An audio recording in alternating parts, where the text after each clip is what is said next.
আমাদের আজকে বহুল প্রতীক্ষিত যে আমাদের ব্যাংক জব প্রিমিয়াম রিটেন ব্যাচটা, এই রিটেন ব্যাচের আজকে সূচনা হলো। ক্লিয়ার বিষয়টা? বিভিন্ন কারণে 1 তারিখে শুরু করতে চেয়েছিলাম, কিন্তু ওয়ালাইকুম আসসালাম। ওকে, হ্যাঁ আলহামদুলিল্লাহ অনেক ভালো আছি। এখন ভালো, এখন আলহামদুলিল্লাহ ভালো। তুমি কি এটা বলছো নাকি? এটাই বলছো? আচ্ছা ঠিক আছে, এখন ভালো আছে। বাচ্চারা তো কানের মধ্যে তোমার হলো ওই যে খেলা করে, যে ক্লে দিয়ে খেলা করে না এখন, ওইটা সম্পূর্ণ সে কানের মধ্যে ঢুকাইছে। বাম হাতে ঢুকানোর পরে এখন বলে যে বাবা কান কান বন্ধ হয়ে গেছে। এটা মানে চরম খারাপ অবস্থা না, ভয় লাগার বিষয়। সো আলহামদুলিল্লাহ ডক্টর বের করে দিছে, কিন্তু বেশ স্ট্রেস গেছে। আচ্ছা, সো আসি আমরা আমাদের মূল ইয়েতে চলে আসি।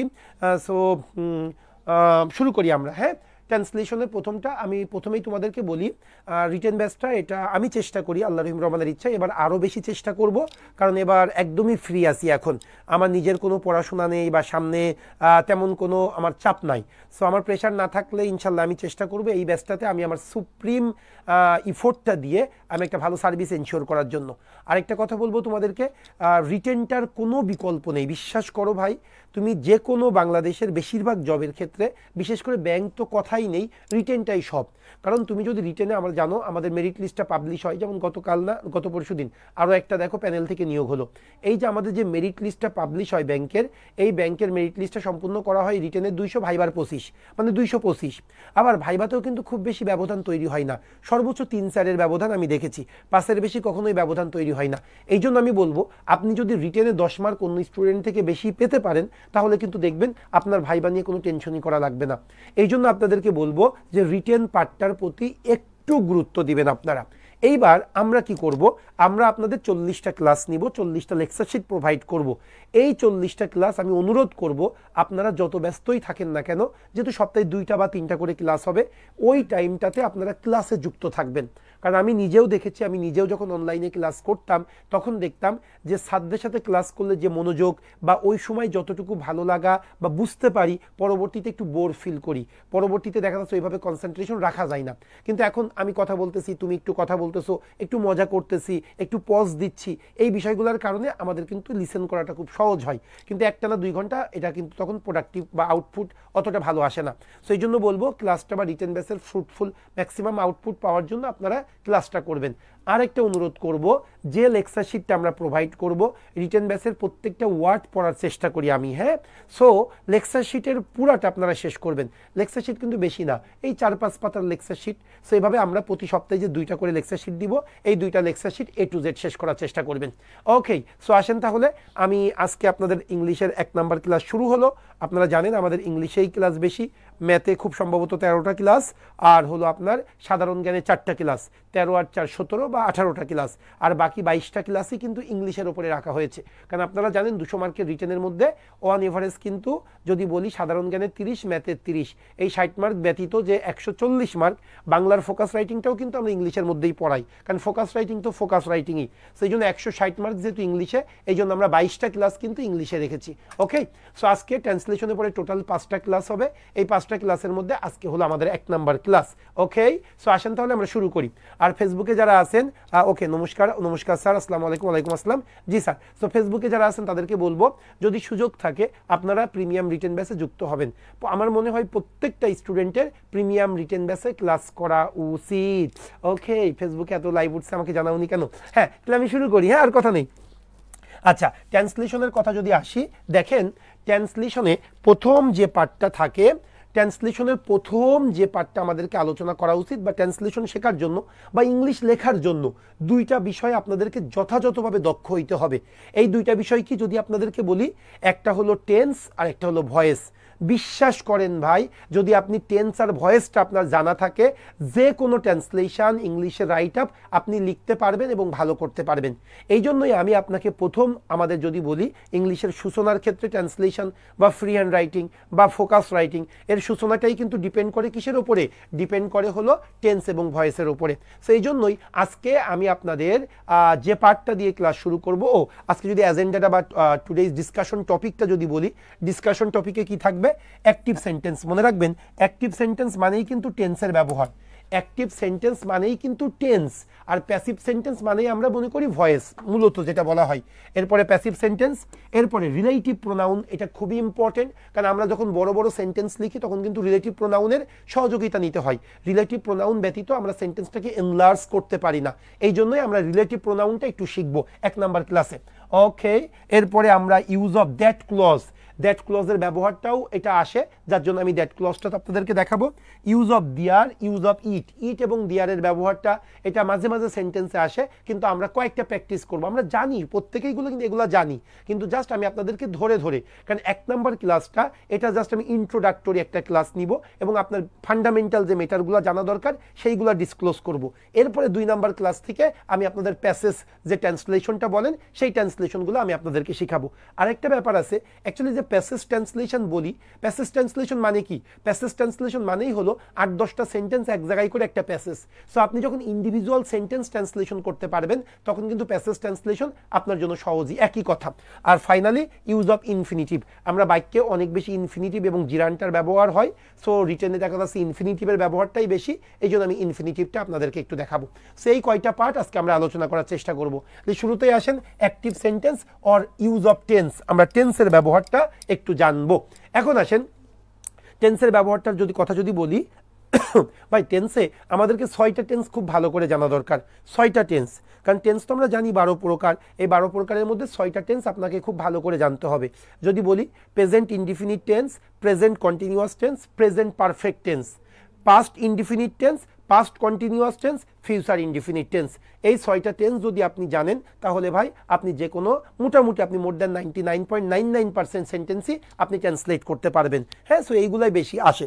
সো এই জন্য আজকে আমি আপনাদেরকে এই 6টা সেন্টেন্স একটু ভালো করে আপনাদেরকে বুঝাবো। এখন শুরুতেই যেহেতু আমি অ্যাক্টিভ সেন্টেন্সের কথা বললাম, অ্যাক্টিভ আর প্যাসিভ জিনিসটা একটু আপনাদেরকে বুঝাই প্লিজ। একটু ইজি জিনিস, একটু কনসেন্ট্রেশন দিলেই হয়। ভাই অ্যাক্টিভ আর প্যাসিভ মানে হলো কাজটা যে সম্পাদন করবে, দ্যাট মিনস কাজটা যে শেষ করবে, সে যদি বাক্যে থাকে তাহলে অ্যাক্টিভ, আর সে যদি বাক্যে না থাকে তাহলে প্যাসিভ। যে কোনো বাক্যকে অ্যাক্টিভ অথবা প্যাসিভ করা যায়। তাহলে কাজটা যে শেষ করবে আমি দেখব বাক্যে সে আছে কিনা, যদি বাক্যে সে থাকে তাহলে বাক্যটাকে অ্যাক্টিভ বলবো, আর বাক্যে যদি না থাকে তাহলে প্যাসিভ বলবো। যেমন একটু ভালো করে দেখো না, আমি বললাম 10 জন শ্রমিক মিরপুর 10-এর রাস্তা মেরামত করছে। এই আমার বাক্যটা কি? 10 জন শ্রমিক রাস্তা মেরামত করছে। এখন রাস্তাটা কে মেরামত করছে? 10 জন শ্রমিক মিলে করছে। তার মানে কি কাজটা যে করতেছে সে কিন্তু বাক্যে কি আছে? উপস্থিত আছে। এই জন্য এই বাক্যটাকে আমরা অ্যাক্টিভ বলবো, কারণ কে কাজটা শেষ করতেছে? 10 জন শ্রমিক মিলে শেষ করতেছে, এই জন্য এই বাক্যটা অ্যাক্টিভ। ঠিক এই বাক্যটাকেই আমরা প্যাসিভ করতে পারবো। কিভাবে প্যাসিভ করব? জাস্ট কাজটা যে শেষ করতেছে, তারপরে 10 জন শ্রমিকটাকে আমরা ডিলিট করে ফেলবো, তাহলে কি হবে? রাস্তা মেরামত করা হচ্ছে। তাহলে যখন বলবো রাস্তা মেরামত করা হচ্ছে তখন আপনাকে জিজ্ঞেস করতে হবে, আচ্ছা রাস্তা কি নিজেই নিজেকে মেরামত করতে পারে? নো, রাস্তা নিজেই নিজেকে মেরামত করতে পারে না। তাহলে কোন একজন ব্যক্তি করবে বা কন্ট্রাক্টর করবে, সে কিন্তু এখানে নাই, এই জন্য এই বাক্যটা প্যাসিভ। তাহলে আপনারা মনে রাখবেন আমরা ছোট থেকেই প্যাসিভ কিভাবে শিখছি? I am eating rice, rice is being eaten by me. ভাই অ্যাকচুয়ালি এটা মূল উদ্দেশ্য ছিল না। মূল উদ্দেশ্য ছিল আপনি একটা বাক্য পড়ে যেন বুঝতে পারেন বাক্যটা অ্যাক্টিভ নাকি প্যাসিভ, এইটা আপনাদেরকে কিন্তু মাথায় রাখতে হবে। তাহলে আমরা কি জানলাম যে অ্যাক্টিভ বাক্য কোনটাকে বলবো? কাজটা যে শেষ করবে সে থাকবে। যেমন আমি যদি বলি করিম একটা কলম কিনেছে, করিম একটা মার্কার ক্রয় করেছে, এই বাক্যটা কিন্তু অ্যাক্টিভ। কেন? কে ক্রয় করেছে? করিম ক্রয় করেছে। এই বাক্যটাকে আপনি প্যাসিভ করবেন, জাস্ট করিমটাকে সরাই দেন, তখন কি হবে একটু বলেন তো দেখি সেন্টেন্সটা, তখন বাক্যটা কি হবে? ইয়েস, কলমটা ক্রয় করা হয়েছে, কলমটা ক্রয় করা হয়েছে, তার মানে কি এই বাক্যটা প্যাসিভ। তাহলে আপনাদের আজ থেকে যখন আপনি হাঁটবেন একটা সেন্টেন্স, যে কোনো একটা সেন্টেন্স, যে কি হয়েছে? করিম ক্রিকেট খেলছে, এই বাক্যটাকে আপনি প্যাসিভ করার চেষ্টা করবেন, কি? ক্রিকেট খেলা হচ্ছে। তাহলে আজ থেকে প্রত্যেকটা বাক্যকে আপনি একবার অ্যাক্টিভ শেপে দেবেন, একবার প্যাসিভ শেপে দেবেন, তাহলে দেখবেন আপনার খুব দ্রুত এই রিয়ালাইজেশনটা বা এই অনুধাবনটা ক্রিয়েট করবে। English is nothing, just sense. সেন্সটা যদি ক্লিয়ার থাকে আপনার ইংলিশটা ক্লিয়ার থাকবে। তাহলে আমি শুরুতে যেটা অ্যাপ্লাই করতে চেয়েছিলাম আপনাদেরকে অ্যাক্টিভ এবং প্যাসিভ এই দুইটার একটু ইন্ট্রোটা আমি আপনাদেরকে দিতে চেয়েছি, আশা করি আপনারা বুঝতে পেরেছেন। অ্যাক্টিভ, অ্যাক্টিভ মানে টেন্সের ফর্মুলা। অ্যাক্টিভ মানে কিসের ফর্মুলা? টেন্সের ফর্মুলা। আর প্যাসিভ মানে আমরা তো প্যাসিভের ফর্মুলা মুখস্থ আছে। আচ্ছা, আরেকটা কথা বলবো, রিটেন ব্যাসের বিষয়টা আপনাদেরকে একটু সঙ্গে থাকতে হবে। এটা হয়তো যেমন এমসিকিউতে আপনাদেরকে হাসাই কাদাই, হ্যাঁ, চোখের পানি নাকের পানি এক জায়গায় করি, আমি রিটেনে সেভাবে এক জায়গায় করতে পারবো না, কিন্তু এইটা আপনাদেরকে এনশিওর করতে পারবো যে আমার রিটেনের ক্লাসটা যখন আপনি 40টা ক্লাস শেষ হবে, আল্লাহ রহিম রহমানের ইচ্ছাই দেখবেন আপনার ভিতরে একটা বেশ পূর্ণতা কাজ করবে। আপনি রিটেনে আগে যা পাইতেন তার থেকে 10-12 মার্ক বেশি পাবেন ইনশাল্লাহ। স্যার রিটেন ব্যাচ 4-এ ভর্তি হয়েছিলাম, পাসে আবার ভর্তি হতে চাই, অনেক ভালো ক্লাস হয়। দেবাশিস, পাসে ভর্তি হওয়ার দরকার নেই, তুমি নেগলিজিবল একটা অ্যামাউন্ট আছে আমাদের, খুবই নেগলিজিবল, ওই অ্যামাউন্ট দিয়ে তুমি এন্ট্রি করতে পারো। আমাদের বারবার তোমাদের কাছ থেকে টাকা নিব, এটা অ্যাকচুয়ালি আমাদের মূল উদ্দেশ্য না। একই হবে, শুধু পাসের লেকচার শিটগুলো একটু আপডেট করবো, এছাড়া কিচ্ছু না। 6 নম্বরে আরো আপডেট করবো, সেটা নিয়ম। সো তোমার আবার ভর্তি হওয়ার কিছু নেই, তুমি জাস্ট বাপ্পি ভাইয়ের সাথে কথা বলো, আমরা তোমাদেরকে অ্যাড করে দিব, ঠিক আছে ভাই? আচ্ছা, ওকে। সো আসো তাহলে আমরা যেটা শিখলাম সেটার উপরে বেস করে আমরা এখন কাজ করব। সো আমরা এখন কি করব? Active sentence. অ্যাক্টিভ সেন্টেন্স মানে কি? কাজটা যে শেষ করবে সে বাক্যে থাকবে। ওকে, সো আমরা এখন ট্রান্সলেশন করব। তবে শুরুতে একটু বলে রাখি, আমাদের এটা বলেছিলাম তোমাদেরকে প্রিমিয়াম রিটেন ব্যাচ এবং হলো প্রাইভেট ব্যাচ, দুইটা একত্রে ভাই, একত্রে করা হয়েছে। সো যেহেতু আমি ট্রান্সলেশনের ক্লাস নিব, তো এই জন্য তোমাদেরকে এই ট্রান্সলেশনের ক্লাসের বেসিক ক্লাসটাকে এক জায়গায় করে দিয়েছি, বুঝাইতে পেরেছি? সো তোমরা যারা অনলি প্রাইভেট ব্যাংকে ভর্তি হয়েছো তাদেরকেও বলবো ট্রান্সলেশন সব জায়গায় সেম, এই জন্য আমি তোমাদেরকে এই একই সাথে ক্লাসটা নিয়েছি। ওকে, সো আসো তাহলে আমি যেটা বলতে গিয়েছিলাম, ভাই আমরা কিন্তু এখানে কোশ্চেনগুলো একটু ছোট ছোট কোশ্চেন করব না, কারণ আমি দেখেছি যেখানে গ্রামারগুলো শেখানো হয় বা ফ্রি হ্যান্ড রাইটিং খুব শর্ট শর্ট সেন্টেন্স দিয়ে শিখাই না। ভাই আমরা চাকরি পেতে এসেছি, চাকরি যে কায়দায় কোশ্চেনগুলো আসে সেই প্যাটার্নে আপনাদেরকে কোশ্চেনে আমি সলভ করাবো। জাস্ট আমার সাথে 2টা ঘন্টা থাকেন, দেখেন এরপরে আপনার একটু ভালো লাগা কাজ করবে বা আপনার কনফিডেন্স লেভেলটা অনেক বাড়বে। ওকে, সো আসেন তাহলে আমরা প্রথম সেন্টেন্স ট্রান্সলেশনটা করব। ওকে, সো আসেন 1 নাম্বার। আচ্ছা, 1 নাম্বারে আমরা যেটা শিখবো সেটা হলো প্রেজেন্ট ইনডিফিনিট টেন্স। আমরা সকলেই জানি কোনটাকে প্রেজেন্ট ইনডিফিনিট টেন্স বলে। বর্তমান সময়ে সাধারণ যে কথাবার্তা, বর্তমান সময়ে যে কাজটা শেষ হয়, আমি ক্লাস নিচ্ছি না কিন্তু করিম নিয়মিত পড়াশোনা করে, বাবা কঠোর পরিশ্রম করে, আমি নিয়মিত অধ্যবসায় করি, আমি জবের জন্য চেষ্টা করি। এই যে নিয়মিত যে মানে বা বর্তমানে যে কাজটা, জেনারেল যে অ্যাক্টিভিটিস, এটাকে আমরা প্রেজেন্ট ইনডিফিনিট টেন্স বলি। আর প্রেজেন্ট ইনডিফিনিট টেন্সের স্ট্রাকচার কি? সাবজেক্ট প্লাস ভার্বের কি বেস ফর্ম। ওকে, ভার্বের ওয়ান আর কি, যেটাকে আমরা বলি। তবে থার্ড পারসন সিঙ্গুলার হলে ভার্বের সাথে এস বাই এস, এটা আমরা সকলেই জানি। সো আসলে আমরা ট্রান্সলেশনটা কিভাবে করব সেটা দেখি। 1 নাম্বার কি বলতেছে ভালো করে বুঝবেন। প্রশাসনের সঠিক জবাবদিহিতার অভাবে অধিকাংশ সরকারি প্রতিষ্ঠানের কর্মচারীগণ তাদের দায়িত্ব সঠিকভাবে পালন করে না। ভাই এখানে কিন্তু সেন্টেন্সে আপনি মনে রাখবেন, একটা সেন্টেন্সে মূল একটা অংশ থাকে আর একটা অংশ থাকে এক্সটেনশন অংশ। এক্সটেনশনটা মানে কি? অর্নামেন্টস। আমি কিন্তু মূল একটা মানুষ বা একটা মানুষ, এখন আমার এই ওয়াচটা কিন্তু আমার অর্নামেন্টস। সো ওয়াচটা কিন্তু পরাটা বাধ্যতামূলক না, কিন্তু আমার জামা প্যান্ট পরাটা কিন্তু বাধ্যতামূলক, তাই না? সো এই জন্যই বলবো যে মূল অংশটা আপনাকে সেন্টেন্সে বুঝতে হবে। যেটা এক্সটেনশন বা অর্নামেন্টস, সেটা আপনি সেন্টেন্সের আগেও রাখতে পারেন, পরেও রাখতে পারেন। স্যার আমি আপনার নতুন কোচিংয়ে, এটা কি প্রাইভেট ব্যাংকের জবের ক্লাস হচ্ছে, এটা প্রাইভেট ব্যাংকের রিটেন ক্লাসটা আমি শুরু করেছি। সো সবাই আসেন, এই বাক্যটি একটু বোঝার চেষ্টা করেন। প্রাইভেট পাবলিক এখন বোঝার দরকার নেই, আপনি শুধু এখন এই ক্লাসটার মধ্যে মনোযোগী হন। ওকে, এটাই প্রাইভেটের কোশ্চেনে, এটাই আবার ব্যাংকের কোশ্চেনে আসে। সো সবাই একটু দেখেন, প্রশাসনে সঠিক জবাবদিহিতার অভাবে, এটা কিন্তু মূল অংশ না, এটা এক্সটেনশন। এই আমার রিস্ট ওয়াচের মতো। প্রশাসনের সঠিক জবাবদিহিতার অভাবে, যেন আমি বললাম একটি জব পাওয়ার জন্য আমি কঠোর পরিশ্রম করি। ভাই মূল অংশ কোনটা? আমি কঠোর পরিশ্রম করি। এক্সট্রা কোনটা? একটি জব পাওয়ার জন্য। ওকে, সো এখানেও তাই, প্রশাসনে সঠিক জবাবদিহিতার অভাবে এক্সটেনশন, অধিকাংশ সরকারি প্রতিষ্ঠানের কর্মচারীগণ তাদের দায়িত্ব সঠিকভাবে পালন করতে পারেন না। এটা হলো আমার মূল অংশ। এইবার আসেন, আপনি যখন ট্রান্সলেশন করবেন, আপনি 4টা জিনিস জাস্ট চিন্তা করবেন। আমি আবারও বলি, কিন্তু এটা খুবই ইম্পর্টেন্ট। আপনি যখন কোনো ট্রান্সলেশন করবেন, আপনাকে জাস্ট 4টা জিনিসের চিন্তা করতে হবে। এই 4টা জিনিস কি সেটা আমি বলে দিই। আপনাকে প্রথমে কোনো একটা সেন্টেন্স যখন আপনি ট্রান্সলেট করবেন, প্রথমে ভার্ব খুঁজবেন, কোন ভার্ব এটা, এরপরে সাবজেক্ট খুঁজবেন, এরপরে টেন্স খুঁজবেন, এরপরে অ্যাক্টিভে আছে নাকি প্যাসিভে আছে। এই 4টা জিনিস যদি আপনি আইডেন্টিফাই করতে পারেন, যে কোনো সেন্টেন্স আপনি ট্রান্সলেট করতে পারবেন, বা আমি আপনার দ্বারা ট্রান্সলেশন করাই দিব। যে প্রথমে কি খুঁজবেন? ভার্ব, তারপরে কি কাজটা কে করতেছে, তারপরে টেন্স, তারপরে অ্যাক্টিভ নাকি প্যাসিভ, এইটুক চিন্তা করলেই হয়ে যাবে। তাহলে এখন আসি আমরা এই জায়গায়ও তাই করব। প্রশাসনের সঠিক জবাবদিহিতার অভাবে, দিস ইজ এক্সটেনশন, এটা নিয়ে চিন্তা করার দরকার নেই। অধিকাংশ সরকারি প্রতিষ্ঠানের কর্মচারীগণ তাদের দায়িত্ব সঠিকভাবে পালন করেন না। বলেন এখানে ভার্ব কোনটা? দ্রুত বলতে হবে, এই বাক্যে ভার্ব কোনটা? ইয়েস, সঠিকভাবে পালন করে না, পালন করে না, এটা হলো আমার ভার্ব। ভাই কে পালন করে না, কে পালন করে না? অধিকাংশ সরকারি প্রতিষ্ঠানে কর্মচারীগণ, অধিকাংশ সরকারি প্রতিষ্ঠানে অ্যাকচুয়ালি কর্মচারীগণটা হলো আমার মূল সাবজেক্ট। তাহলে সাবজেক্ট হলো আমার এটা, আর ভার্ব হলো আমার পালন করে না। তাহলে আমি পাইলাম সাবজেক্ট, পাইলাম ভার্ব পাইলাম। এবার একটু টেন্স দেখবো, ভাই এটা কোন টেন্সে আছে? Present indefinite. পালন করে না, খাই না, যায় না, পড়ে না, এগুলাকেই প্রেজেন্ট ইনডিফিনিট টেন্স বলে। এবার একটু দেখেন তো ভাই, এই বাক্যটা কি অ্যাক্টিভে আছে নাকি প্যাসিভে আছে? অবশ্যই অ্যাক্টিভে আছে। কেন অ্যাক্টিভে আছে? কে দায়িত্ব পালন করে না? অধিকাংশ সরকারি প্রতিষ্ঠানের কর্মচারীগণ। তাহলে দায়িত্বটা বা কাজটা যে করতেছে সে কিন্তু এখানে আছে। ওকে, তাহলে আমি আমার চারটা জিনিস পেয়ে গেলাম। তাহলে এখন আসেন প্রেজেন্ট ইনডিফিনিট টেন্সে আমি এই বাক্যটা ট্রান্সলেট করব। আমি আপনাদের বলেছিলাম বাক্যের এক্সটেনশন যেটা, সেটা শুরুতেও বসাইতে পারি, শেষেও বসাইতে পারি। তাহলে আমি এটা শুরুতেই বসাই দিই, যেহেতু শুরুতে আছে। প্রশাসনের সঠিক জবাবদিহিতার অভাবে, এই অভাবে যখন হয় আমরা যেমন এটাকে কি বলতে পারি, যে সঠিক কি বলবো, পরিশ্রমের অভাবে, মানে কি সঠিক, due to the, very good, প্রশাসনের সঠিক জবাবদিহিতার অভাবে, due to the lack of, due to the lack of. Okay, একটু দেখো ভাই, অভাবে ইংলিশ কি? Lack of. ল্যাক অফ মানে অভাবে। এখন অভাবে মানে কি? অভাবের কারণে বুঝাচ্ছে এখানে। প্রশাসনের সঠিক জবাবদিহিতার অভাবের কারণে এটা ঘটেছে। কারণে বুঝাইতে আমরা ডিউ টু বুঝি। তাহলে আমরা শুরুতে লিখবো due to the lack of. অভাব মানে কি? Lack of. Due to the lack of, না ল্যাকিং দরকার নেই, ল্যাক অফ দিলেই হয়েছে। সো দেখো due to the lack of, এবার আসো সঠিক জবাবদিহিতা।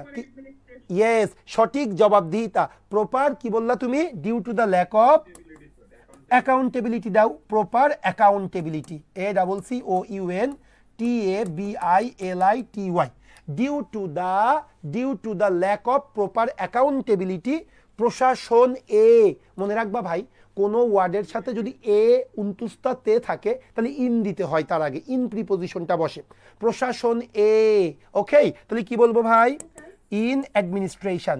এ উন্তুস্তাতে, কোনো ওয়ার্ডের সাথে এ উন্তুস্তাতে থাকলে ইন দিতে হয়। Okay, in administration, in the administration বা ইন অ্যাডমিনিস্ট্রেশন, অ্যাডমিনিস্ট্রেশন প্রশাসন। এবার একটু দেখবেন ভাই please, due to the lack of proper accountability in the administration. অ্যাডমিনিস্ট্রেশনে যথাযথ কি ভাই? যথাযথ জবাবদিহিতার অভাবে। এইবার আমি আমার মূল অংশে চলে আসব। ও, যদি এক্সটেনশনটা বাক্যের শুরুতে দেবেন তাহলে এটা কমা বসাবেন, শেষে হইলে কমা হয় না। এটা আমার এক্সটেনশন অর্নামেন্টস, আমি অর্নামেন্টসটা লেখার পর একটা কমা দিলাম। এইবার আমি আমার মূল অংশে চলে যাব। মূল অংশ কি? Present indefinite tense. কি কি লাগবে? এবং অ্যাক্টিভ, প্রেজেন্ট ইনডিফিনিট টেন্সের অ্যাক্টিভ। তাহলে প্রথমে সাবজেক্ট বসাবো, তারপরে ভার্ব বসাবো, তারপরে বাকি অংশ বসাবো। তাহলে সাবজেক্টটা কোনটা বলেন? এখানে সাবজেক্ট কোনটা? অধিকাংশ সরকারি প্রতিষ্ঠানে কর্মচারীগণটা হলো সাবজেক্ট, কর্মচারীগণ এখানে সাবজেক্ট। অধিকাংশ সরকারি প্রতিষ্ঠানে কর্মচারীগণ দায়িত্ব পালন করে না। তাহলে কে দায়িত্ব পালন করে না? কর্মচারীগণ। তাহলে কর্মচারীগণ কি লিখতে পারি? কর্মচারীগণ, এমপ্লয়িজ, এমপ্লয়িজ কর্মচারীগণ। ভাই কোন জায়গার কর্মচারীগণ? অধিকাংশ সরকারি প্রতিষ্ঠানে, অধিকাংশ সরকারি প্রতিষ্ঠানে। তাহলে কি বলতে পারি? ইন, এই অধিকাংশ সরকারি প্রতিষ্ঠান এ, এ থাকলে ইন দিব। এবার বলো অধিকাংশ সরকারি প্রতিষ্ঠান কি বলতে পারি? Most of the government institutions. Very good. তাহলে এমপ্লয়, আপু একটু পরে আপু, একজন অনেক কিছু বলতে পারি আপু, অনেক কিছু, বাবু বলতে পারি, পাখি বলতে পারি, ময়না বলতে পারি, জাদু। ইদানিং আমার একটা ফ্রেন্ড আগের দিন বলতেছে, হুতুম পেশা তুমি কেমন আছো? আমি বললাম হুতুম পেশা, এবার কি বলে? এখন ট্রেন্ড নাকি হুতুম পেশা চলে। অনেক কিছু বলা যায় আপু। হ্যাঁ, তবে একটা বলি, যে যেটাই বাবু সেটাই হুতুম পেশা, সেটাই সোনা, সেটাই ময়না, সেটাই জাদু পাখি, অনেক কিছু বলা যায়। একটু দেখি, একটা বলে শেষ করি আগে, তারপরে আস্তে আস্তে বলবো। তাহলে এমপ্লয়িজ ইন কোন জায়গার? অধিকাংশ সরকারি প্রতিষ্ঠান, most of the government institution. Employees in most of, in employees in most of the government institution, government institutions, institutions. এরপরে কি ভাই? পালন করে না। এই তাহলে কি হবে? ডু নট অথবা ডাজ নট। তাহলে এমপ্লয়িজ এটা তো প্লুরাল, এই জন্য ডু নট দিব। ওকে, ডোন্ট। এবার ভাই সঠিকভাবে দায়িত্ব পালন করে না। এই পালন করা ইংলিশ কি? পালন করা, ডোন্ট পারফর্ম, ডোন্ট অবে ডিউটিস, আছে না? দায়িত্ব পালন করে না, তাহলে কি বলবো? Don't perform, don't perform. কথা বলো না কেন? ডোন্ট পারফর্ম তাদের দায়িত্ব, তাদের দায়িত্ব কি বলবো বলো? Their duties, very good. Don't perform their duties, duties কি বেরানো ভাই? সঠিকভাবে। তাহলে কি বলবো বলো? Properly, very good, properly. ভাই অনেক বড় বড় সেন্টেন্স প্র্যাকটিস করব, আমরা ফোবিয়া দূর করব। অনেকেই বলে ছোট ছোট দিয়ে শুরু করা, আরে শুরুই করো বড় দিয়ে, কিসের ছোট ছোট? ক্লাসটা করো না 2 ঘন্টা, তারপরে দেখো না কোন জায়গায় যাই ট্রান্সলেশন। 5টা ক্লাস নিব এইভাবে, জাস্ট ওয়েট অ্যান্ড সি। 5টা না, মুখে মুইটু বলে দিয়ে আস্তে আস্তে 6টা ক্লাস নিব, বাপি ভাই যেন না জানতে পারে। আচ্ছা ওকে, সো আসো তাহলে আমরা কি করলাম। তাহলে প্রথমে আমি অর্নামেন্টসটা দিয়েছি। অর্নামেন্টসটা কি? প্রশাসনের সঠিক জবাবদিহিতার অভাবে। তাহলে কি বলবো? Due to the lack of proper accountability in the administration. অ্যাডমিনিস্ট্রেশনে যথাযথ কিসের জবাবদিহিতার অভাবে। এবার মূল অংশ, অধিকাংশ সরকারি প্রতিষ্ঠানে কর্মচারীগণ নিয়মিত কি আছে? দায়িত্ব সঠিকভাবে পালন করে না। তাহলে আগে লিখবো এমপ্লয়িজ, কর্মচারীগণ। কোন জায়গার কর্মচারীগণ? Employees in most of the government institutions. অধিকাংশ সরকারি প্রতিষ্ঠানে কর্মচারীগণ পালন করে না, ডোন্ট পারফর্ম কি? তাদের দায়িত্ব, দেয়ার ডিউটিস কিভাবে? সঠিকভাবে, প্রপারলি। এই হলো আমাদের প্রথম সেন্টেন্সটা। এইবার আপু কি বলতে চেয়েছিলে বলো? কারোর কোনো সে আছে কিনা এইবার বলো, তাড়াতাড়ি বলতে হবে। আরে ভয় পেও না তো, আজকে তো এমনি মজা করলাম, ভয় পাওয়ার কিচ্ছু নেই। হ্যাঁ আচ্ছা, বুঝি না ভাই, আরেকবার বলো। হ্যাঁ হ্যাঁ পারি, এমপ্লয়িজের জায়গায় অফিসিয়ালস ইউজ করতে পারি। সিনোনিমসটা কোনো ব্যাপার না। হ্যাঁ তোমরা কনস্ট্রাকশনটা দেখবা, সিনোনিমস কোনো ব্যাপার না। ক্লিয়ার বিষয়টা? আমরা এমপ্লয়িজের জায়গায় অফিসিয়ালস, আরো স্মার্ট। হ্যাঁ বলো।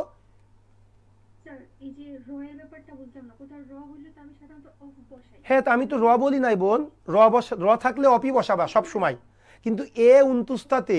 এই কথা শোনো, এ উনতুস্ত আরেকটা তে, এগুলা ইন হয়। এরপরে র, ওকে, করিমের বা এর এই দুইটা থাকলে কি হয়?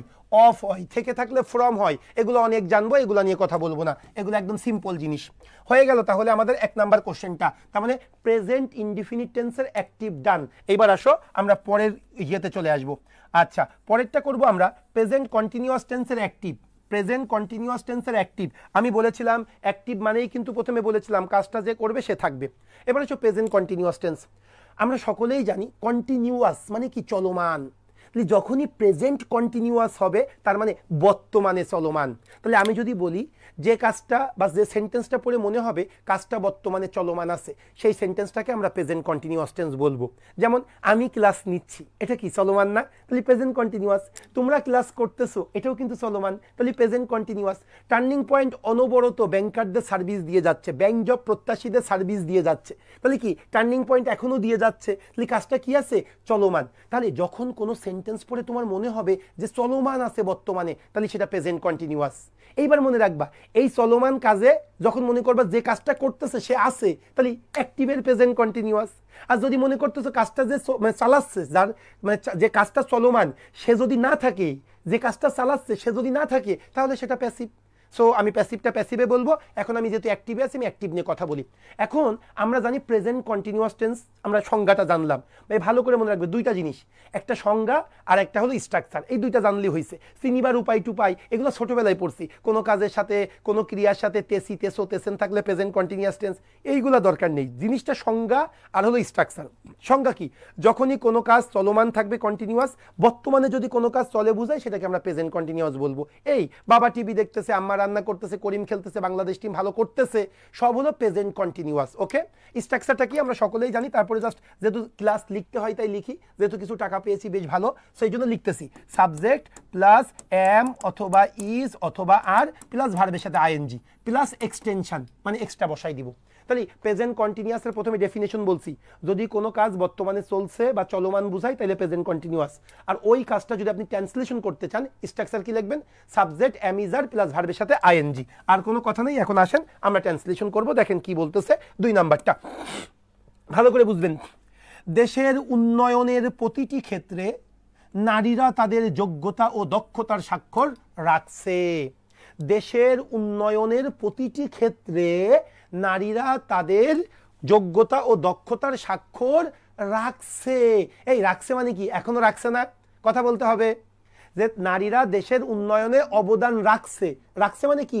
রাখতেছে, কাজটা চলমান আছে, তাহলে প্রেজেন্ট কন্টিনিউয়াস। আমি বুঝাইতে পারছি কিনা? আগে ডেফিনেশন বোঝেন, এটা প্রেজেন্ট কন্টিনিউয়াস বুঝেছেন কিনা? ওকে, এখন আসেন প্রেজেন্ট কন্টিনিউয়াস আমরা বুঝলাম, এবার আপনাকে দেখতে হবে এই বাক্যটা অ্যাক্টিভ না প্যাসিভ। দেখেন তো ভাই, কে অবদান রাখছে দেশের উন্নয়নে? কে অবদান রাখছে? নারীরা। তার মানে অ্যাকচুয়ালি যে অবদান রাখছে সে আছে, তাহলে বাক্যটা কিন্তু অ্যাক্টিভ। এবার আসেন আমরা আমাদের মূল কাজটা খুঁজি, ভার্ব খুঁজবো। বলেন এই বাক্যে ভার্ব কোনটা? দেশের উন্নয়নের প্রতিটি ক্ষেত্রে নারীরা তাদের যোগ্যতা ও দক্ষতা স্বাক্ষর রাখছে। ভার্ব, কে রাখছে? কে রাখছে? নারীরা। তাহলে এটা সাবজেক্ট, আর অ্যাক্টিভ পাইছি তো, আর প্রেজেন্ট কন্টিনিউয়াস টেন্স হয়ে গেল। তাহলে এইবার তাইলে আসেন আমরা আমাদের স্ট্রাকচার। আচ্ছা, দেশের উন্নয়নের প্রতিটি ক্ষেত্রে, এটা অর্নামেন্টস, শুরুতেও রাখতে পারি শেষেও রাখতে পারি, আমরা তো একটু আগেই শিখেছি। সো দেশের উন্নয়নের প্রতিটি ক্ষেত্রে আমার এখন দরকার নেই, আমি আগে সাবজেক্ট ভার্ব লিখি। শুরুতে লিখলেও কিন্তু কোনো সমস্যা নেই, কিন্তু আগেরটা যেহেতু শুরুতে লিখছি এটা আমি শেষে লিখবো। তাহলে আসেন প্রথমে সাবজেক্ট। সাবজেক্টকে বলে নারীরা, তাহলে নারীরা কি লিখবো? English women. এবার এটা যেহেতু প্রেজেন্ট কন্টিনিউয়াস টেন্সের অ্যাক্টিভ, তাহলে কি হবে? এম ইজ দ্যার প্লাস ভার্বের সাথে আইএনজি। উইমেন কি এম নেবে, ইজ নেবে না আর নেবে? আমরা সকলে জানি উইমেন আর। এবার ভাই, তাদের যোগ্যতা দক্ষতার স্বাক্ষর রাখছে, রাখা ইংলিশ কি? রাখছে। কিপিং হইতে পারে, পুটিং হইতে পারে, ওকে, কোনো সমস্যা নেই। উইমেন আর কিপিং বা পুটিং বেশি সুন্দর। উইমেন আর কিপিং, উইমেন রাখতেছে, কি রাখতেছে ভাই একটু বলেন তো? আচ্ছা, পুটিংটা দিই, কিপিং এর থেকে পুটিংটা বেশি সুন্দর। উইমেন আর পুটিং, উইমেনরা রাখতেছে, কি রাখতেছে এবার বলেন? যোগ্যতা ও দক্ষতার স্বাক্ষর। আচ্ছা, ছোট একটা টিপস দিয়ে দিই, এটা বারবার লাগবে, ট্রান্সলেশনে মনে হয় 1000 বার লাগবে, আজকেই বলবো, ভালো করে শুনবেন। সেটা হলো করিমের বাড়ি। আমি এর আগেও শিখাইছি আপনাদের, বেশ কয়েকবার বলেছি। করিমের বাড়ি, এটাকে আমরা বলি করিমস হাউস। করিমস হাউস।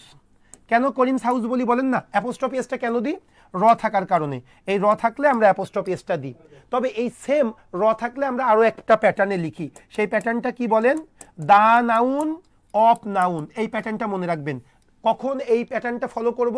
যখন র কথাটি থাকবে। করিমের যখন র কথাটি থাকবে, তখন যে স্ট্রাকচারটা আমরা ফলো করব সেটা হলো দা নাউন অফ নাউন। কেমন সিস্টেম ভালো করে দেখেন। সেটা হলো এই র থাকলে প্রথমেই দা বসাবেন, তারপরে কি করবেন জানেন? রয়ের পরের নাউনটা বসাবেন। এই র থাকলে প্রথমে দা দিব, তারপরে রয়ের পরের নাউনটা, রয়ের পরে কি? বাড়ি। তাহলে বাড়ি ইংলিশ কি? The house. এরপরে স্ট্রাকচারে অফ, এরপরে রজার সাথে আছে, করিমের সাথে আছে, তার মানে দা হাউস অফ করিম। এই সেন্টেন্সটা আপনাদের মুখস্থ আছে, কিন্তু আমি এইটা স্ট্রাকচারটা ফলো করতে চাই। স্ট্রাকচারটা কি? যদি আপনি র কথাটি পান, দা নাউন অফ নাউন, র থাকলে প্রথমে দা দিব, তারপরে রয়ের পরের নাউনটা লিখবো, তারপরে অফ লিখবো, তারপরে রজার সাথে আছে। ভাই মনে থাকবে তো? ভাই কথা বলতে হবে। ওকে, এখন আসেন আমি কেন এটা আপনাদের শিখালাম সেটা একটু দেখি না আমরা ভাই, একটু দেখবেন। আমরা কি পাইছিলাম? নারীরা তাদের যোগ্যতা ও দক্ষতার স্বাক্ষর রাখছে, তাহলে উইমেন আর পুটিং, মহিলারা রাখতেছে। আচ্ছা, নারীরা কি রাখতেছে বলেন না ভাই? উইমেন আর পুটিং, নারীরা রাখতেছে, কি রাখতেছে? কথা বলতে হবে। যোগ্যতা ও দক্ষতার স্বাক্ষর। ভাই একটা জিনিস খেয়াল করেছেন? যোগ্যতা ও দক্ষতার স্বাক্ষর। র কথাটি আছে কিনা বলেন? কথা বলতে হবে। এই তাহলে র থাকলে প্রথমে কি দিব? দা দিব। তাহলে উইমেন আর পুটিং, দা। এবার স্বাক্ষর, স্বাক্ষর কি? সিগনেচার। এখন এখানে কি সিগনেচার বুঝাচ্ছে? এখানে কি বুঝাচ্ছে? সাইন, সিম্বলস, ওকে, এইগুলা বুঝাচ্ছে। তাহলে উইমেন আর পুটিং দা, কি বলতে পারি ভাই? The science of, the sign, sign of their, তাদের, অফ দিয়ার যোগ্যতা। যোগ্যতা ইংলিশ কি বলবো বলেন না? যোগ্যতা ইংলিশ অফ দিয়ার, অফ দিয়ার কথা বলেন। ওকে, ক্যাপাবিলিটি, যা বলবেন তাই বসাবো। অফ দিয়ার ক্যাপ, আমি কিন্তু কম্পিটেন্স দিতে চেয়েছিলাম, ওকে, বা এক্সপার্টাইজ, কোনো সমস্যা নেই, আপনি ক্যাপাবিলিটি দেন। অফ দিয়ার ক্যাপাবিলিটি, যোগ্যতা, C A P A B I L I T Y, of their capability and, দক্ষতা কি বলবো? And skills, of their expertise and skills. ভাই তাহলে নারীরা তাদের যোগ্যতা ও দক্ষতার স্বাক্ষর রাখছে, উইমেন আর পুটিং, মহিলারা রাখতেছে, কি রাখতেছে? The sign of their capability and skill, তাদের স্কিল এবং ক্যাপাবিলিটি সাইন রাখতেছে। এইবার বলেন ভাই কোথায় সাইন রাখতেছে? দেশের উন্নয়নের প্রতিটি ক্ষেত্রে। এ আছে, দেশের উন্নয়নের প্রতিটি ক্ষেত্রে। তাহলে কি বলবো বলেন? In every, in every sector, প্রতিটা ক্ষেত্রে, ইন এভরি সেক্টর অফ, দেশের উন্নয়নের, in every sector of countries develop. এই দেশের উন্নয়ন আবার র আছে না? ইন এভরি সেক্টর অফ, কথা বলে না কেন, কি হবে? Of country's development. Very good. তাহলে কি হলো ভাই? একটু ওয়েট করো। Women are keeping, women are putting, মহিলারা রাখতেছে, কি রাখতেছে? The sign of their capability and skills. কোথায়? In every sector of their of country's development.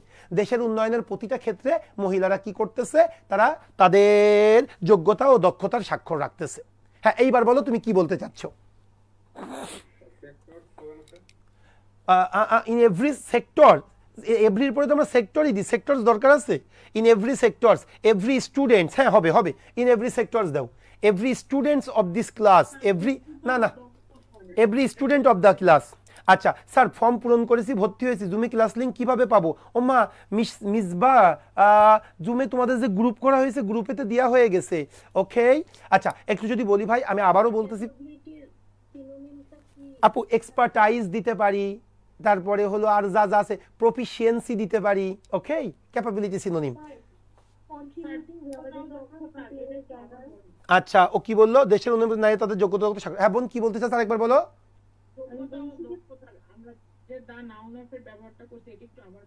ও বোন, আচ্ছা তোমার নাম কি আপু? এই কথা বলো না আপু, তুমি তোমার নামটা বলো, যে বললা দা নাউনের আরেকবার। আচ্ছা বোন, তুমি কেমন আছো আপু?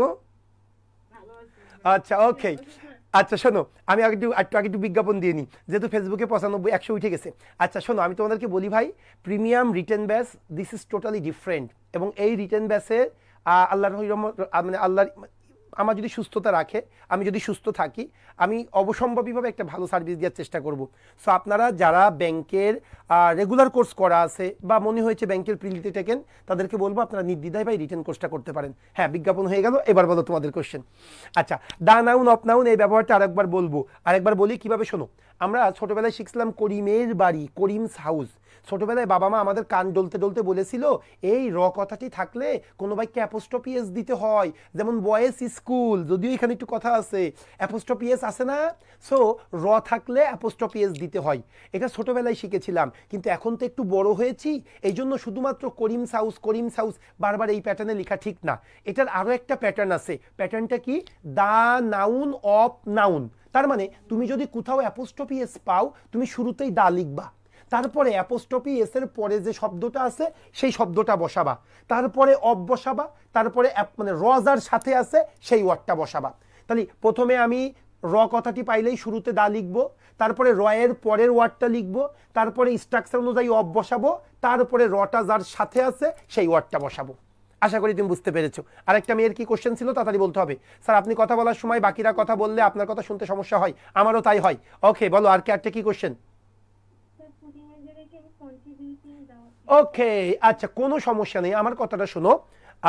ট্রান্সলেশনে মনে রাখবা ভাই, কোনো ওয়ার্ড মানে সিনোনিমটা চেঞ্জ করাটা আমি আরও পরে আরও শিখাবো, কারণ তোমরা তো প্রথম ক্লাস তো জাস্ট 10 মিনিট 15 মিনিট ক্লাস হলো, এরপরে আরও জানতে পারবা। কি জানতে পারবা? যে ট্রান্সলেশনে আমাকে যা বলতেছে তাই লিখতে হবে তা না, ভাববাচক, আমাদের কিন্তু আক্ষরিক অনুবাদ করতে হয় না, ভাববাচক অনুবাদ। সো এটা নিয়ে আজকে না, সব একদিনে শিখলে। আমার তো অনেক মানে বেশ ক্লাস। হ্যাঁ হ্যাঁ বোন, পরে শুনবো আবার একটা, বোন মাইন্ড করো না।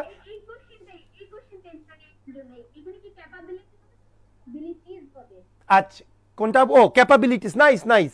স্কিলস এর সাথে প্লুরাল ক্যাপাবিলিটিস, নাইস। এই জন্যই মেয়েদের ভাল লাগে। কি সুন্দর কোশ্চেন। ছেলেরা বলে যে সুমন স্যার এমনি পার্সিয়ালি করে, না কেন ভাল লাগবে না? আসল কথা না বলে হাবিজাবি কোশ্চেন করে। এই এখানে যদি স্কিলস, তাহলে এখানে ক্যাপাবিলিটি না বলে ক্যাপাবিলিটিস, এটা বেশি সুন্দর। সুন্দর না, এটাই দেওয়া উচিত। আমি বলতাম লাস্টে, শুধু ওয়েট করতেছিলাম তুমি কখন বলবা। CAPALITIES, capabilities.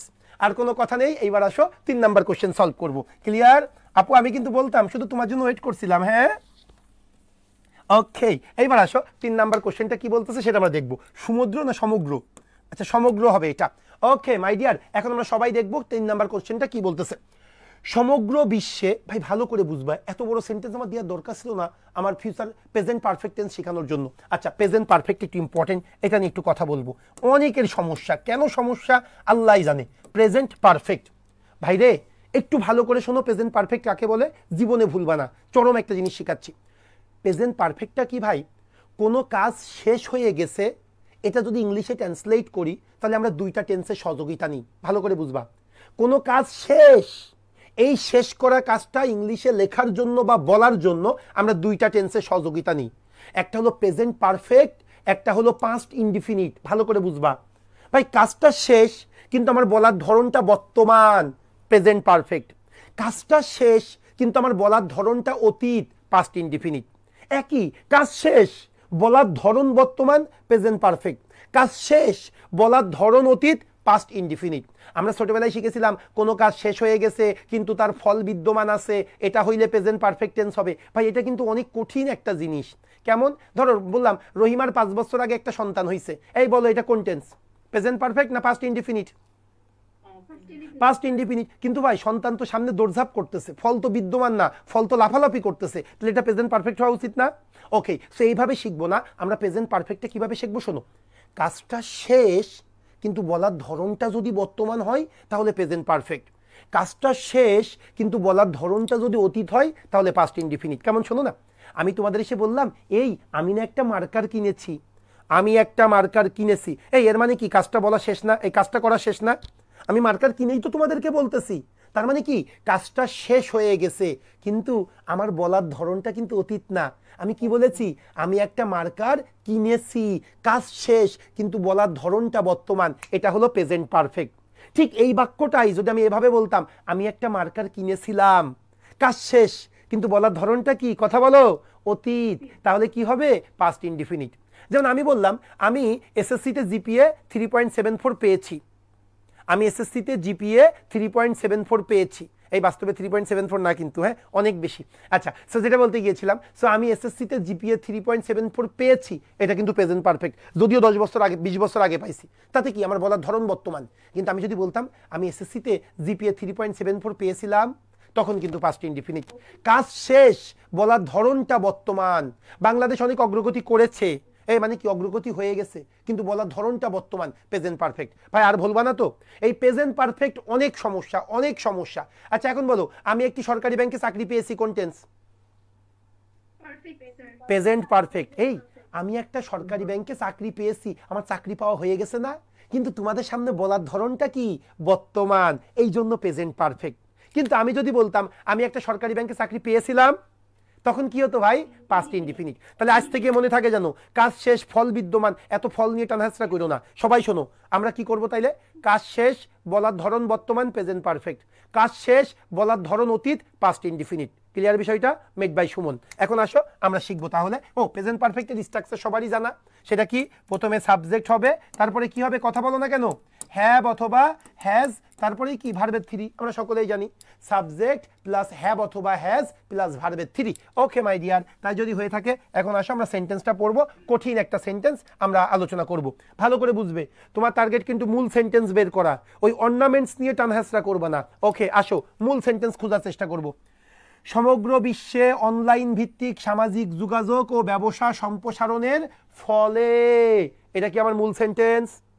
সমগ্র বিশ্বে অনলাইন ভিত্তিক সামাজিক যোগাযোগ ও ব্যবসা সম্প্রসারণের ফলে, টার্নিং পয়েন্টে কোচিং করার ফলে আমি চাকরি পাইছি।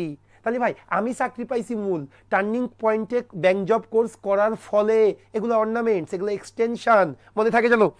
তাহলে শোনো, সমগ্র বিশ্বে অনলাইন ভিত্তিক সামাজিক যোগাযোগ ও ব্যবসা সম্প্রসারণের ফলে, ওকে, অত্যন্ত দ্রুত গতিতে ইন্টারনেট ও ওয়ার্ল্ড ওয়াইড ওয়েব সামাজিক যোগাযোগ ও ব্যবসায়িক কর্মকাণ্ডের অন্যতম গুরুত্বপূর্ণ প্ল্যাটফর্মে পরিণত হয়েছে।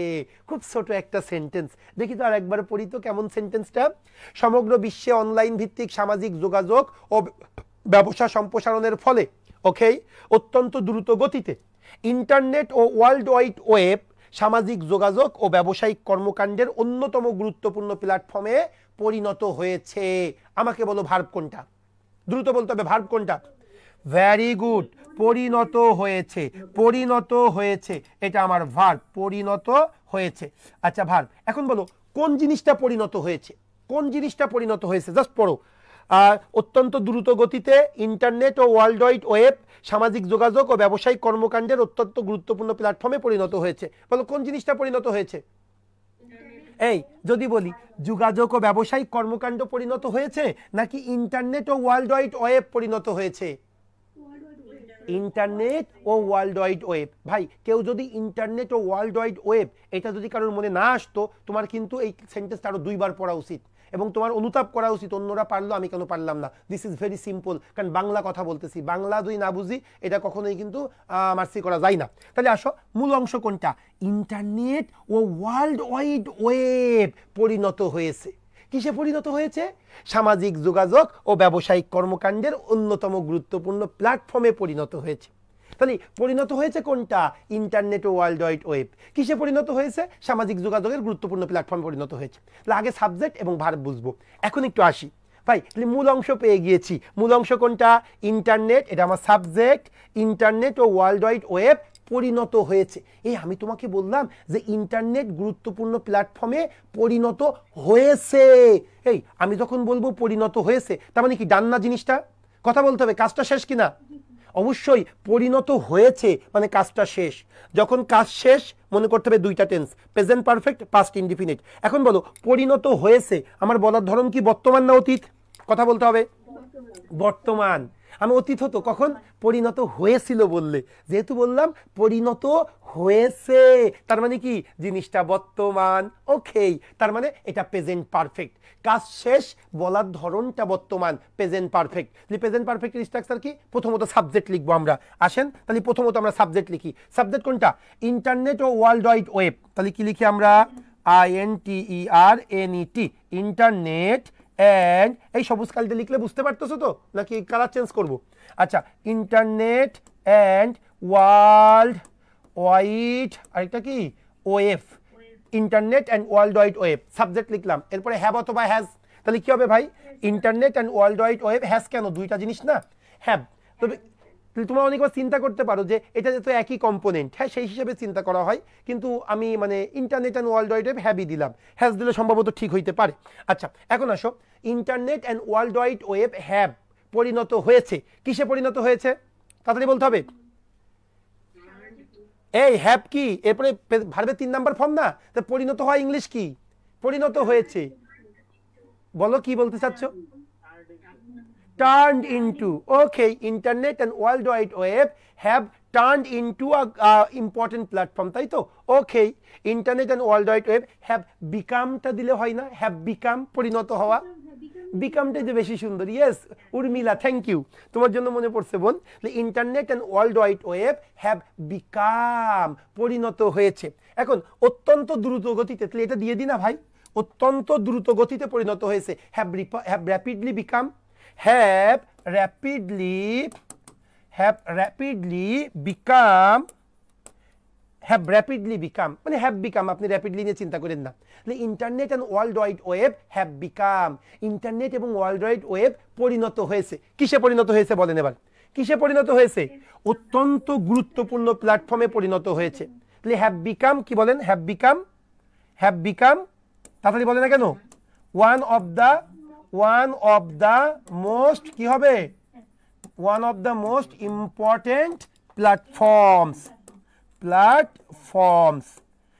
Internet and world wide web have rapidly become one of the most important platform.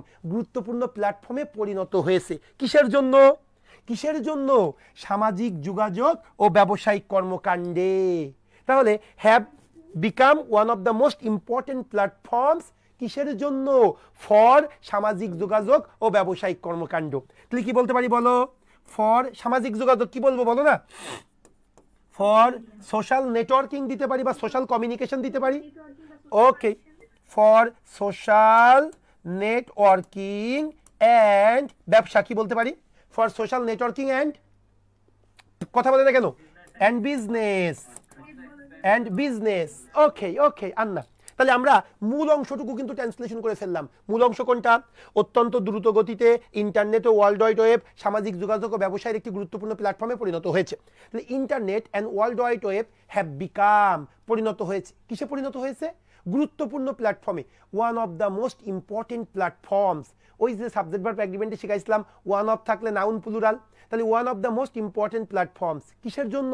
For social networking সামাজিক যোগাযোগ ও ব্যবসায়িক কর্মকাণ্ড, অর বিজনেস, বা কি বলতে পারি অর বিজনেস মানেই তো ব্যবসায়িক কর্মকাণ্ড। ওকে আচ্ছা, এইবার আসো আরেকটু অংশ আছে। কিসের জন্য?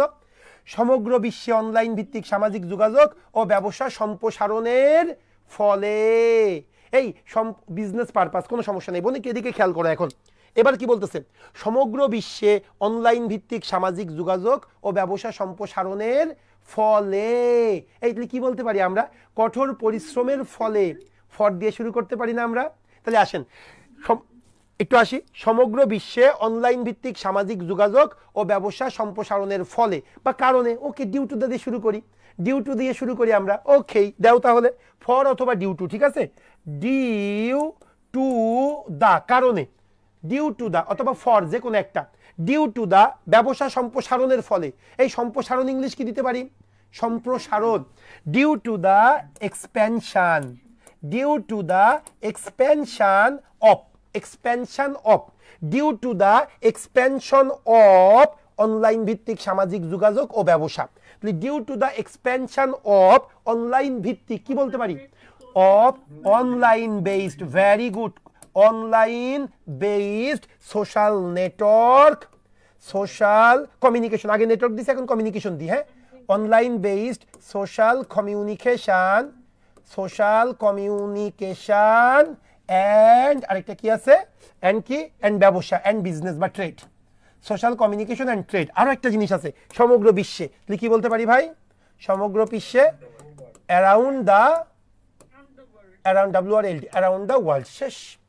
তাহলে এই ভাই শোনো, internet and world wide web have rapidly become, হয়েছে কি হয়েছে, one of the most important platforms, একটা প্ল্যাটফর্মে পরিণত হয়েছে, কিসের জন্য, for social networking and business activities অথবা বিজনেস পারপাস, কিসের কি কারণে, সমগ্র বিশ্বে অনলাইন ভিত্তিক সামাজিক যোগাযোগ ও ব্যবসা সম্প্রসারণের ফলে, due to the expansion, due to the expansion of online based social network and business around the world বা অ্যারাউন্ড দ্য গ্লোব, শেষ।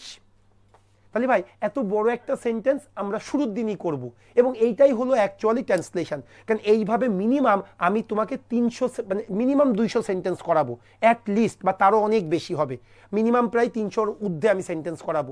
তো এইভাবে যখন তুমি আমার সাথে 300 সেন্টেন্স করবে, নিজের কনফিডেন্স লেভেলটাও বাড়বে এবং দেখবা ইনশাল্লাহ তোমার ভিতরে অবশ্যই ভালো লাগা কাজ করবে। স্যার বলেছিলাম আগে যারা এই রিটেন কোর্স করেছে তাদেরকে এই ব্যাচে অ্যাড করে নেবেন, আপনি তো আগে করেছিলেন, এখন তো অ্যাড করতেছেন না কেন, আর কত সার্ভিস দিব, হ্যাঁ, সেকেন্ড ব্যাচের স্টুডেন্ট তোমরা যদি অ্যাড হইতে চাও তাহলে কেমন কষ্ট লাগে বলো তো, একবার তো করেছো, এটা তো পার্মানেন্ট কোনো কোর্স না, একটা মিনিমাম একটা ফি তো দিতে হয় না, ফ্রি না, খুবই খারাপ, মানে খারাপ একটা জিনিস, nothing is free in this world, just মাথায় রেখো, নাকি কিছু ফি দিতে হবে, হ্যাঁ অবশ্যই কিছু দাও, সমস্যা কি, হ্যাঁ।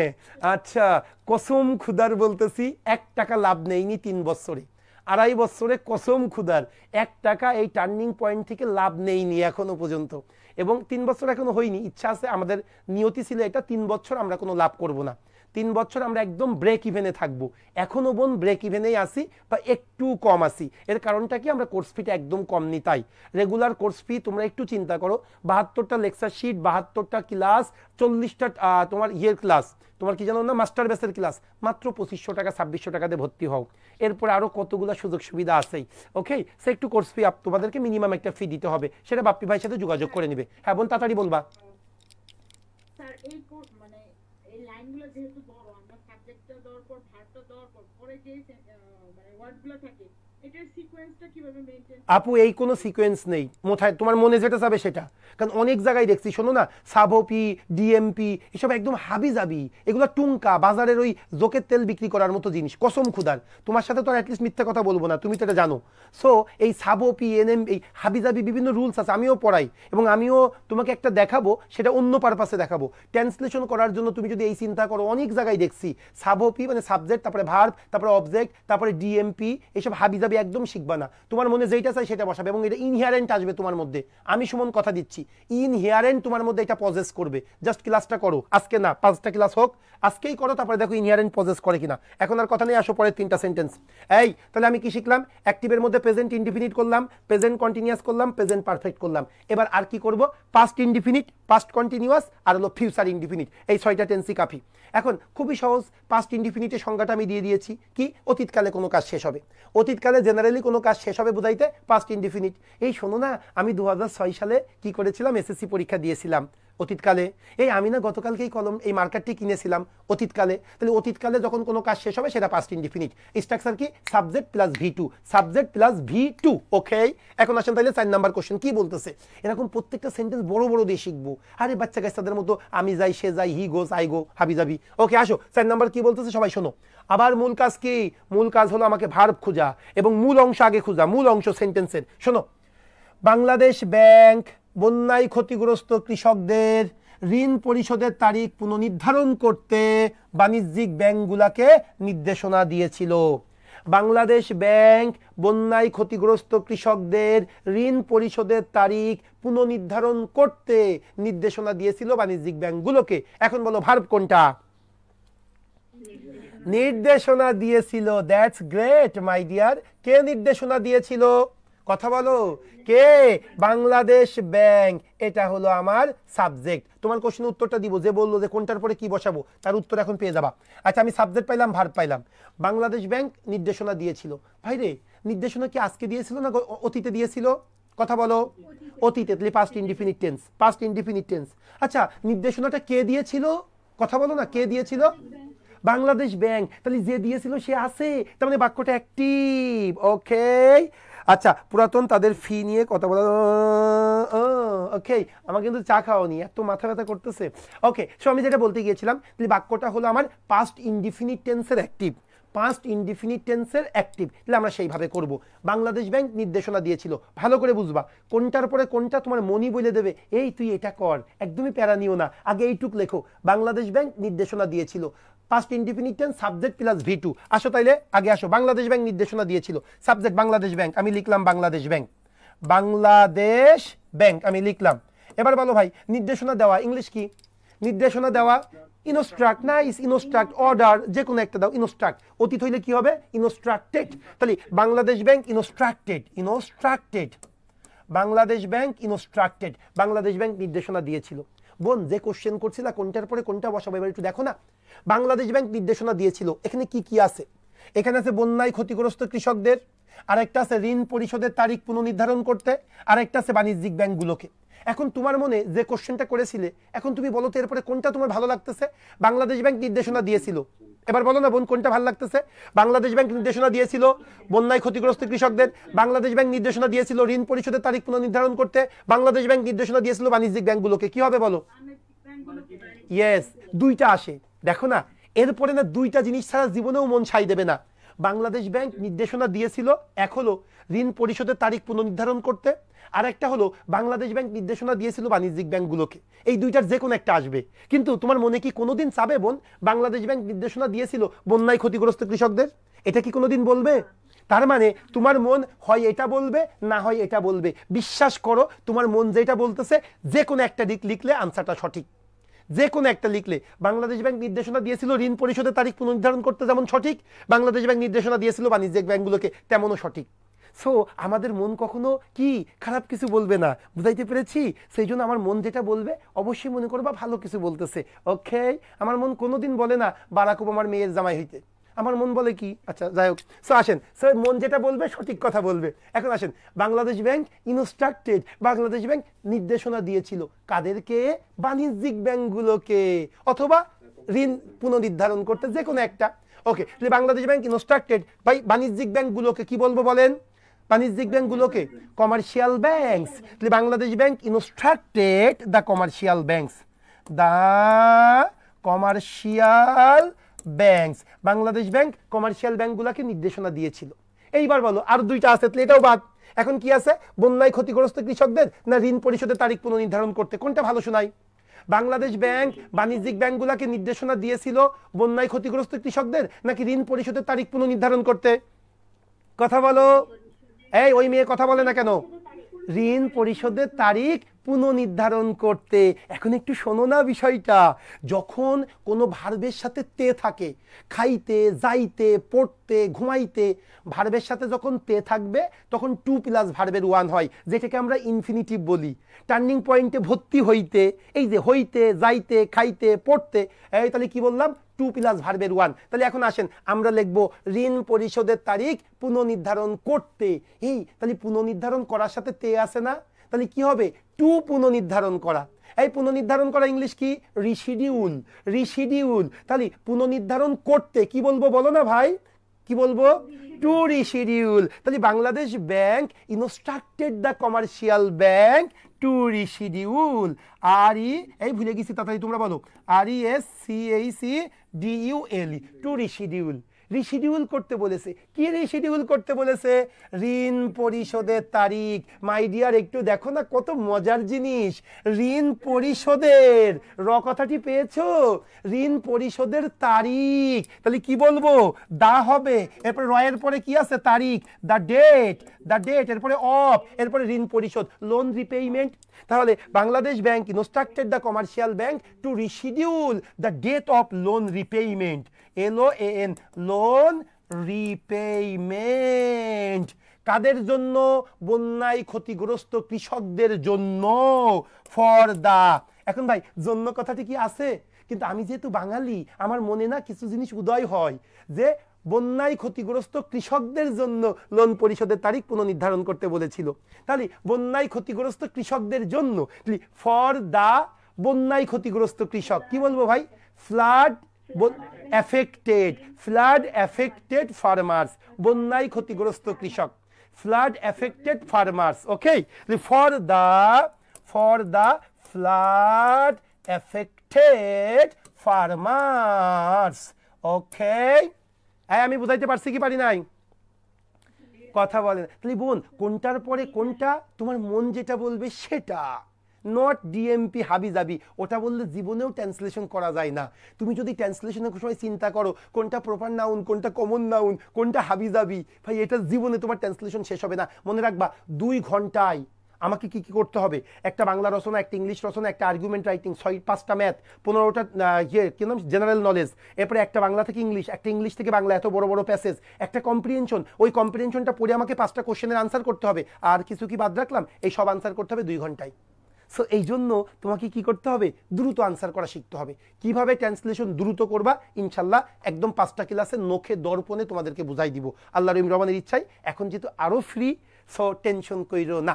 ওকে, সো আসো তাহলে আমরা পরেরটাই চলে গেলাম। ওকে, বাপ্পি ভাই আমাদের সাথে যুক্ত হয়েছে, অসংখ্য ধন্যবাদ। আচ্ছা, ব্যাচ 26 রিটেন এখনো পাইনি গ্রুপে। ভাই ব্যাচ 26 তো রেগুলার রিটেন পাবা, টেনশন নেই। আমাদের রেগুলার কোর্সটাও সম্পূর্ণ স্বয়ং সম্পূর্ণ একটা কোর্স, এমসিকিউ রিটেন ভাইবা। কিন্তু আমরা দেখা যাচ্ছে কি কেউ কেউ রিটেনটাকে আরো বেশি ফ্লারিশ করতে চাই। মনে রেখো, এটা মানে এই না যে আমরা বলছিলাম স্যার আপনি তো বলছিলেন যে ব্যাংক জব রেগুলার কোর্স করলে রিটেনটা সম্পূর্ণ হবে। ভাই হবে, কিন্তু একটা জিনিস মনে রাখবা, তোমার রিটেনটাকে আরো বেশি সম্পূর্ণ করা, আরো বেশি সুন্দর করা, আরো কিছুদিন আমাদের সাথে থাকা, আরো 40টা রিটেন ক্লাস আমাদের সাথে করা, এই সুযোগটার জন্যই আমরা প্রিমিয়াম রিটেন ব্যাচটা করাই। বুঝাইতে পেরেছি? এটা হলো মূল কাজ। আচ্ছা, বাংলাদেশ ব্যাংক অর্ডার, এই আল্লাহ জামান আলী তুমি ভুল করেছো, দেখো কি সুন্দর লেখা, কিন্তু 0 পাবে কেন? ও লিখছে বাংলাদেশ ব্যাংক ওয়াজ অর্ডার। ঠিক আছে কি ঠিক নেই? কথা বলো। ঠিক নেই, কারণ এটা অ্যাক্টিভ, এটা প্যাসিভ না। সো ওয়াজ অর্ডার তো প্যাসিভে হয়, সো বাংলাদেশ ব্যাংক অর্ডার্ড হবে, বাংলাদেশ ব্যাংক ইনস্ট্রাক্টেড হবে, ওয়াজ ইনস্ট্রাক্টেড হবে না। ভাই আমি কি পাস্ট ইনডিফিনিট টেন্স বুঝাইতে পেরেছি? আমি পরের সেন্টেন্সে যেতে চাচ্ছি। ওকে মাই ডিয়ার, এখন আসো, তোমরা আবার মনে মনে কষ্ট পেও না, আজকে একটু আস্তে আস্তে যাব। কারণ কি জানো? কারণটা হলো নেক্সট শুক্রবার পর্যন্ত আরো 50 জন ভর্তি হয়ে যাবে। তখন ওরা আবার বলবে কি স্যার 1 নাম্বার হয়ে গেল, কান্নাকাটি। এই জন্য একটু অর্ধেক করাবো আজকে, হ্যাঁ। তারপরে আগামী শুক্রবার থেকে ফুল সুইং, আগামী শুক্রবারের পরে বন্ধ করে দিব ভর্তি। হ্যাঁ, অনেক স্টুডেন্ট হয়ে গিয়েছে। আচ্ছা, 150 জন চাইছিলাম, 150 জন শেষ। আচ্ছা, আর কোনো কথা নেই, এইবার আসো আমরা শুরু করব পরেরটা। 5 নাম্বার কি বলতেছে সেটা একটু বুঝবো আমরা। হ্যাঁ, দেখো কোশ্চেন নাম্বার 5, তৎকালীন অর্থনীতির বিকাশের জন্য ঋণের প্রবৃদ্ধি অত্যন্ত জরুরি ছিল। ভাই পাস্ট ইনডিফিনিট টেন্সে কিন্তু আরো একটা ব্যাপার আছে, ছিল কথাটি থাকলেও কিন্তু আমরা পাস্ট ইনডিফিনিট অজ বা ওয়ার যেটাকে আমরা বলি। হ্যাঁ, দেখো তৎকালীন অর্থনীতির বিকাশের জন্য ঋণের প্রবৃদ্ধি অত্যন্ত জরুরি ছিল। বলো এই বাক্যে ভার্ব কোনটা? দ্রুত বলতে হবে, এই বাক্যে ভার্ব কোনটা? এই জরুরি ছিল এটা জীবনে ভার্ব হইতে পারে না? শুধু ছিল ভার্ব। কথা বলো, জরুরি তো ভার্ব না, এটা অ্যাডজেক্টিভ। ছিলটা হলো আমার ভার্ব, ছিল, এটা হলো আমার ভার্ব। ভাই কোন জিনিসটা জরুরি ছিল একটু বলো না, কোন জিনিসটা? ঋণের প্রবৃদ্ধি, তার মানে এটা হলো আমার সাবজেক্ট। আমি সাবজেক্ট পাইছি, ভার্ব পাইছি। আচ্ছা একটু বলবা এটা কোন টেন্স? একটু বলো না এটা কোন tense? Past indefinite. Past indefinite, জরুরি ছিল, ছিল যদি হয় পাস্ট ইনডিফিনিট, ছিল আবার আমার একটা গাড়ি ছিল তখন কিন্তু হ্যাড, আই হ্যাড আ কার। আর আম কি, আর এখানে কি ছিল, আমি অত্যন্ত জরুরি ছিল, এখানে কি হ্যাড হবে না ওয়াজ হবে, কথা বলে না, ওয়াজ। ঋণের প্রবৃদ্ধি জরুরি ছিল মানে কি অধিকারে থাকা বুঝাইতে হ্যাড, আর এমনি ছিল বুঝাইতে ওয়াজ। আচ্ছা দরকার নেই, আমি আসি তাইলে। তৎকালীন অর্থনীতি বিকাশের জন্য ঋণের প্রবৃদ্ধি জরুরি ছিল, তাহলে আমি প্রথমে সাবজেক্ট লিখবো। বলেন সাবজেক্ট কোনটা? ঋণের প্রবৃদ্ধি। দুইভাবে করতে পারেন, ঋণের প্রবৃদ্ধি র আছে না, এই র থাকলে কি হবে, the growth of loan, the growth of loan. অথবা এদিকে দেখেন সুদের হার, আমরা দ্য রেট অফ ইন্টারেস্ট না বলে আমরা এক কথায় কি বলি বলেন তো ভাই, ইন্টারেস্ট রেট বলি। আমরা কি বলি, দ্য রেট অফ ইন্টারেস্ট। কিন্তু কিছু কিছু ওয়ার্ড আছে যেগুলো প্রচলিত নিয়মে করতে হয়, যেমন ঋণের প্রবৃদ্ধি আমরা কি বলি জানেন, ক্রেডিট গ্রোথ। ব্যাংকে আমরা এইভাবে বলি, কিন্তু কোনো একজন স্টুডেন্ট যদি বলে দ্য গ্রোথ অফ ক্রেডিট, সে একটুও ভুল করে নাই, কোনো সমস্যা নেই, আপনার মার্ক কাটবেন না। ওকে, তাহলে এখন আসেন। হ্যাঁ কোহিনুর আক্তার তুমি রেসপন্স করছো, অসংখ্য ধন্যবাদ বোন। আচ্ছা এখন আসো তাহলে আমরা বলি ঋণের প্রবৃদ্ধি অত্যন্ত জরুরি ছিল। তাহলে প্রথমে আসো ঋণের প্রবৃদ্ধি, তাহলে আমরা কি বলবো ভাই, অ্যাকচুয়ালি ক্রেডিট গ্রোথ। যদি কেউ লেখে দ্য গ্রোথ অফ ক্রেডিট কোনো সমস্যা নেই, ক্রেডিট গ্রোথ ছিল, কি বলবো ভাই, ওয়াজ। ক্রেডিট গ্রোথ ছিল, কি ছিল ভাই, অত্যন্ত জরুরি। কি হবে বলেন, অত্যন্ত জরুরি, কথা বলে না কেন, very, credit growth was very, কি ছিল, বলো বলো, হ্যাঁ বলো বলো।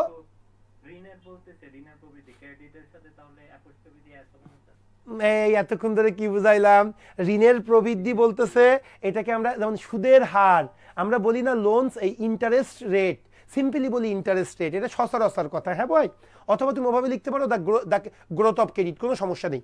আসো, ক্রেডিট গ্রোথ ওয়াজ ভেরি জরুরি, কি বলবো ভাই বলো না, ওয়াজ ভেরি ইম্পর্টেন্ট, ছোটখাটো কথাটি বলি, was very important, was very crucial, was very urgent, এরকম লিখলেই হয়েছে।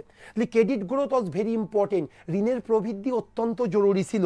এবার বলেন কিসের জন্য, তৎকালীন অর্থনীতি বিকাশের জন্য, বিকাশের জন্য, এই জন্য হইলে কি লিখি, ফর।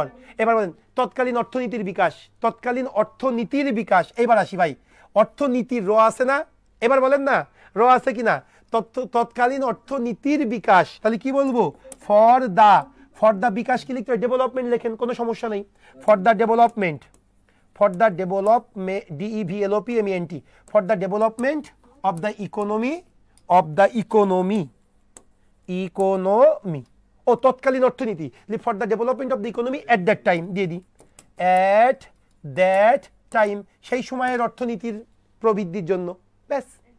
এখন আসো ভাই একটা জিনিস খেয়াল করবা, আমাদের ব্যাংকের ট্রান্সলেশনের ক্ষেত্রে যে ওয়ার্ড বলতেছে ওই ওয়ার্ডই তোমার লাগবে, এটা জীবনেও চিন্তা করবা না। কোন একটা ওয়ার্ড ধরো এখানে বিকাশ, এখন বিকাশের ইংলিশ কি এ তো আমি জানি না, সেই জন্য বসে থাকবা তা না, এর রিলেটেড যেটা আছে, for the development, for the flourishment, for the improvement, মানে আমি বলতে চাচ্ছি তুমি কখনো কলমটা থামাবে না, ওই রিলেটেড একটা ওয়ার্ড পড়লে তো তুমি বোঝো বিকাশ মানে কি, উন্নয়ন, সো ওই রিলেটেড একটা ওয়ার্ড বসাই দিবে, শেষ, আর কিচ্ছু লাগবে না। সো আমাদের হয়ে গেল credit growth was very important for the development of the economy at that time, মনে থাকে জানো। ওকে, সো আমাদের 5 নাম্বার হয়ে গেল, পাস্ট ইনডিফিনিট টেন্স আমরা আরো একটা করে ফেললাম। এবার আমরা চলে আসবো পাস্ট কন্টিনিউয়াস টেন্স কি বলতেছে সেটা আমরা একটু দেখবো। হ্যাঁ, পাস্ট কন্টিনিউ, ও পাস্ট কন্টিনিউয়াস দেইনি, ঠিক আছে, পাস্ট কন্টিনিউয়াসও লাগবে না, আমি একবারে ফিউচারে চলে গিয়েছি। হ্যাঁ আচ্ছা, সো আমরা কিন্তু পাঁচটা টেন্স ভালো করে শিখলাম, পাস্ট কন্টিনিউয়াস আমরা ইউজ করতেছি না।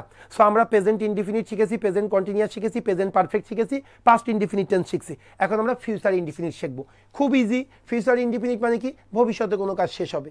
এই আমি না একটা মার্কার কিনবো, আমি একটা শার্ট ক্রয় করব, এই তোমরা জানো যেহেতু টার্নিং পয়েন্ট খুব ভালো একটা প্রিমিয়াম রিটার্ন কোর্স চালু করেছে, আমি প্রিমিয়াম রিটার্ন কোর্সে ভর্তি হব।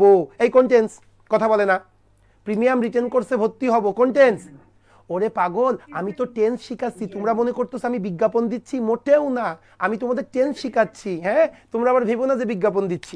ওকে, তাহলে কি হলো, টার্নিং পয়েন্ট প্রিমিয়াম রিটার্ন কোর্সে আমি ভর্তি হব, ভবিষ্যতে যখন কোনো কিছু হবে সেই ক্ষেত্রে আমরা বলবো কি, যে ফিউচার ইনডিফিনিট টেন্স। এখন ফিউচার ইনডিফিনিট স্ট্রাকচার কি, all we know that, subject, এরপরে শল অথবা উইল প্লাস ভার্বের ওয়ান, এখন সবসময় উইল ইউজ করে, আয়ের সাথে উইল, ইউ এর সাথে উইল, সো সাবজেক্ট উইল ভার্বের ওয়ান, শেষ। এখন আসো তাইলে আমরা পরের সেন্টেন্সটা করব। উচ্চ সুদের হার ব্যাংকগুলোর ঘুরে দাঁড়ানোর প্রতিবন্ধকতা হিসাবে কাজ করবে। Thank you. উচ্চ সুদের হার ব্যাংকগুলোর ঘুরে দাঁড়ানোর প্রতিবন্ধকতা হিসাবে কাজ করবে। এখন তোমরা একটু বলো না ভাই, ভার্ব কোনটা? কাজ করবে। ভেরি গুড, কাজ করবে। আচ্ছা, কোন জিনিসটা কাজ করবে প্রতিবন্ধকতা হিসাবে? কোন জিনিসটা? উচ্চ সুদের হার। উচ্চ সুদের হার প্রতিবন্ধকতা হিসাবে কাজ করবে। এই তাহলে আমি কি পাইলাম? ভার্ব পাইলাম, সাবজেক্ট পাইলাম। এবার টেন্স, উচ্চ সুদের হার প্রতিবন্ধকতা হিসাবে কাজ করবে। এই আজকে না ভবিষ্যতে? কথা বলো না কেন? ভবিষ্যতে কাজ করবে। করবে মানে কি? ফিউচারকে বোঝাচ্ছে, ফিউচার ইনডিফিনিট টেন্স। এখন দেখো কে কাজ করবে? উচ্চ সুদের হার কাজ করবে। সো আমার বাক্যটা অ্যাক্টিভে করবো। তাহলে আসো আমরা ট্রান্সলেশন করি। এখন আসো প্রথমে সাবজেক্ট উচ্চ সুদের হার কি লিখবো বলো? উচ্চ সুদের হার সিম্পল। আপু the rate of high interest rate বলার দরকার নেই, সিম্পলি আমরা কি বলি? High interest rate. High interest rate এটাই উচ্চ সুদের হার, সিম্পলি আমরা এভাবেই বলি। তারপরে তোমরা লিখলে ভুল নেই, তবে কিছু কিছু ব্যাংকিং টার্ম সম্পর্কে তোমাদের ধারণা দিব। এবং তোমাদের আরেকটা মজার জিনিস আমি তোমাদের ইয়েতে দিব, শীটের মধ্যে। তোমরা যে ট্রান্সলেশন, তো আমি প্রথমে ক্লাস ওয়ার্ক, এরপরে তোমাদের 3 পেজ বা 4 পেজ আমি কি করবো জানো? তোমাদেরকে স্টুডেন্ট ওয়ার্ক দিব। এই স্টুডেন্ট ওয়ার্কের ট্রান্সলেশন কিন্তু আমি করে দিব। মনে রাখবা, ব্যাংকের ট্রান্সলেশন বলো বা কম্প্রিহেনশন বলো বা ফোকাস রাইটিং বলো, মূলত 4টা টার্ম থেকে আসে। কোন কোন 4টা টার্ম জানো? একটা হলো এনভায়রনমেন্ট রিলেটেড, একটা হলো ব্যাংক রিলেটেড, একটা হলো ইকোনমি রিলেটেড, একটা হলো আইটি বা টেকনোলজি রিলেটেড। এর বাইরে সাধারণত ব্যাংকের কোশ্চেন হয় না। সেই জন্য আমি ওইভাবে টার্গেট করে তোমাদের একটা লেকচার শিটে এনভায়রনমেন্ট রিলেটেড আমি একটা ট্রান্সলেশন দিয়ে দিয়েছি, আরেকটাতে ইকোনমি রিলেটেড ট্রান্সলেশন দিয়েছি। সো চেষ্টা করেছি এই কোর্সটাকে অনেক যুগোপযোগী করার জন্য। বাকিটা আল্লাহর ইচ্ছা এবং তোমাদের প্রচেষ্টা। এখন আসো তাহলে আমরা কাজ করব। উচ্চ সুদের হার, এটার ইংলিশটা হলো হাই ইন্টারেস্ট রেট। ওকে, তাহলে কি লিখবো আমরা? হাই ইন্টারেস্ট রেট, উচ্চ সুদের হার। এবার কাজ করবে, ইংলিশ কি বলো না? কাজ করবে, ইংলিশ কি? উইল ওয়ার্ক, উইল অ্যাক্ট, কোনো সমস্যা নেই। High interest rate will work, উচ্চ সুদের হার কাজ করবে। এইবার বলো ভাই, এবার যে বলছিলা স্যার কি লিখবো বুঝে উঠতে পারতেছি না, এখন তোমরাই বলো না। উচ্চ সুদের হার কাজ করবে ব্যাংকগুলোর ঘুরে দাঁড়ানোর প্রতিবন্ধকতা হিসাবে। এই কোনটা ভাল লাগে? উচ্চ সুদের হার কাজ করবে ব্যাংকগুলোর ঘুরে দাঁড়ানো নাকি প্রতিবন্ধকতা হিসাবে? কথা বলে না কেন? প্রতিবন্ধকতা হিসাবে, অটোমেটিক্যালি চলে আসবে। সো প্রতিবন্ধকতা হিসাবে, এই একটা ভালো প্রতিষ্ঠান হিসাবে টার্নিং পয়েন্ট সুনাম অর্জন করেছে। তাহলে একটা ভালো প্রতিষ্ঠান হিসাবে যখন হয়, তখন যেন কোন ওয়ার্ডটা ইউজ করি? অ্যাজ ওয়ার্ড ইউজ করি। তাহলে high interest rate will work as প্রতিবন্ধকতা। তাহলে কি হবে ভাই? অ্যাজ একটা প্রতিবন্ধকতা, as a barrier. Very good. as an obstacle, very good, as an obstacle, as an impediment। এই ইম্পিডিমেন্ট মানে প্রতিবন্ধকতা। এখন তোমরা যে সিনোনিম ইউজ করো, অবস্ট্যাকেল ইউজ করো, ইম্পিডিমেন্ট ইউজ করো, যেটা তোমাদের মনে হয়। Okay, high interest rate will work as an impediment, একটা প্রতিবন্ধকতা হিসাবে। ইম্পিডিমেন্ট প্রতিবন্ধকতা হিসাবে কাজ করবে। কিসের? ব্যাংকগুলোর ঘুরে দাঁড়ানোর প্রতিবন্ধকতা। এখন ঘুরে দাঁড়ানো মানে কি? ব্যাংক কিভাবে ঘুরে দাঁড়াবে, নাকি ব্যাংকগুলোর রিভাইভের ক্ষেত্রে কি হবে ভাই? তাহলে high interest rate will work as an impediment, কি হবে বলো না এবার? ব্যাংকগুলোর ঘুরে দাঁড়ানো, টার্ন অ্যারাউন্ড। ওইটা চিন্তা করো না, ঘুরে দাঁড়ানো মানে ঘুরে দাঁড়ানোই তা বুঝাচ্ছে না। ব্যাংকগুলোর কি বলো না? As an impediment. Yes, as an impediment for recovering the bank. As an impediment for recovering the bank. Okay, okay. As an impediment প্রতিবন্ধকতা হিসেবে কাজ করবে কিসের জন্য? রিকভারিং এর জন্য। For recovering, RECOVERING, for recovering the banks. For recovering the banks. এখন আসো, রিকভারিং হইল না। দেখো মার্ক পাওয়া কত সহজ, তোমরা মার্ক নেও না বলে পাও না। আচ্ছা, কেউ যদি এভাবে লেখে as an impediment for the development of the banks, কোনো সমস্যা আছে? এখানে তো উন্নয়নের কোনো কথাই নেই। As an impediment for recovering of the banks না লিখে কেউ যদি লেখে for the development of the banks, কোনো সমস্যা নেই। For the flourishment of the bank, for the profit of the bank. হ্যাঁ বলো বোন। ও nice, for the reconstruction of the bank, কোনো সমস্যা নেই। ওকে মাই ডিয়ার, সো আমি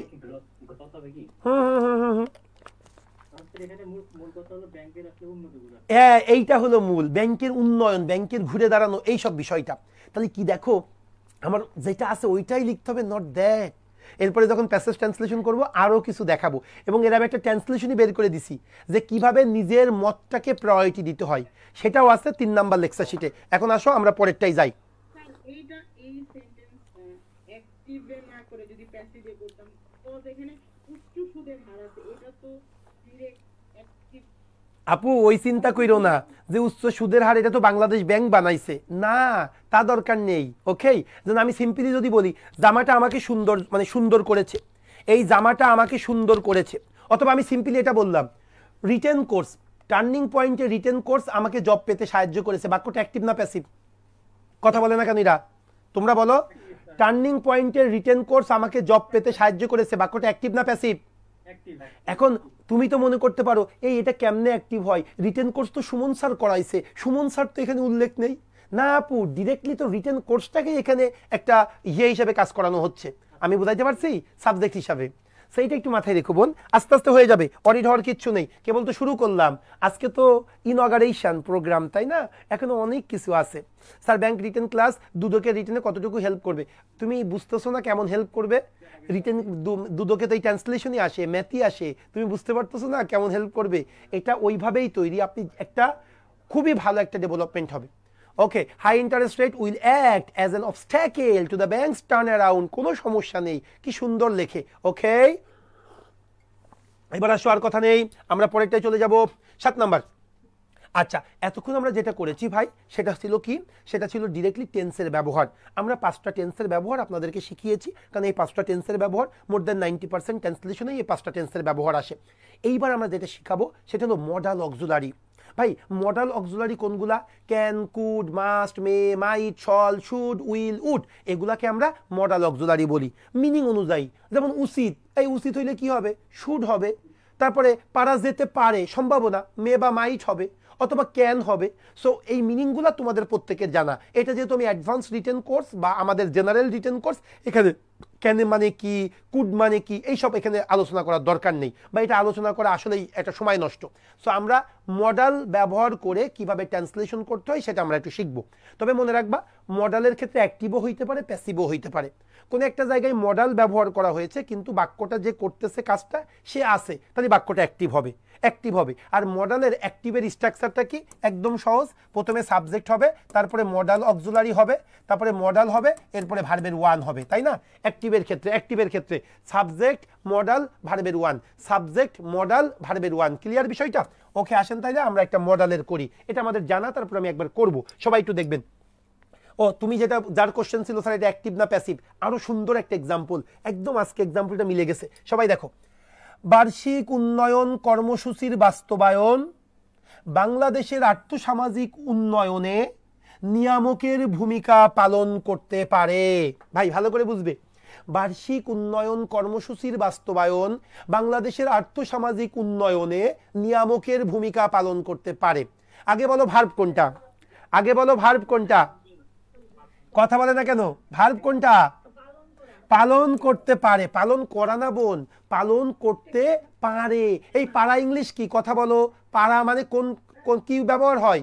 আমি ক্যান, ক্যান, ক্যান একটা মডেল, সো মনে রেখো। তাহলে পালন করতে পারে। এখন আমার কোশ্চেন, ভাই বার্ষিক উন্নয়ন কর্মসূচির বাস্তবায়ন বাংলাদেশের আর্থসামাজিক উন্নয়নে নিয়ামকের ভূমিকা পালন করতে পারে। ভাই এই যে নিয়ামকের ভূমিকা পালন করতে পারে, কে পালন করতে পারে? ভেরি গুড, পালন করতে পারে। কোন জিনিসটা পালন করতে পারে? বার্ষিক উন্নয়ন কর্মসূচির বাস্তবায়ন পালন করতে পারে। তার মানে এইটা হলো সাবজেক্ট, আর পালন করতে পারে এটা হলো আমার ভার্ব। এখন আপনি বলতে পারেন, এই বার্ষিক উন্নয়ন কর্মসূচি তো নিজে নিজে বাস্তবায়ন করে না, এটা তো বাংলাদেশে একটা মন্ত্রণালয় করে, এই চিন্তা করলে কি হবে? না, এটা নিজেই এই বার্ষিক উন্নয়ন কর্মসূচির বাস্তবায়ন, এটাই হলো আমার সাবজেক্ট, এটাই হলো আমার সাবজেক্ট। আমি কি ক্লিয়ার করতে পেরেছি আপনাদেরকে?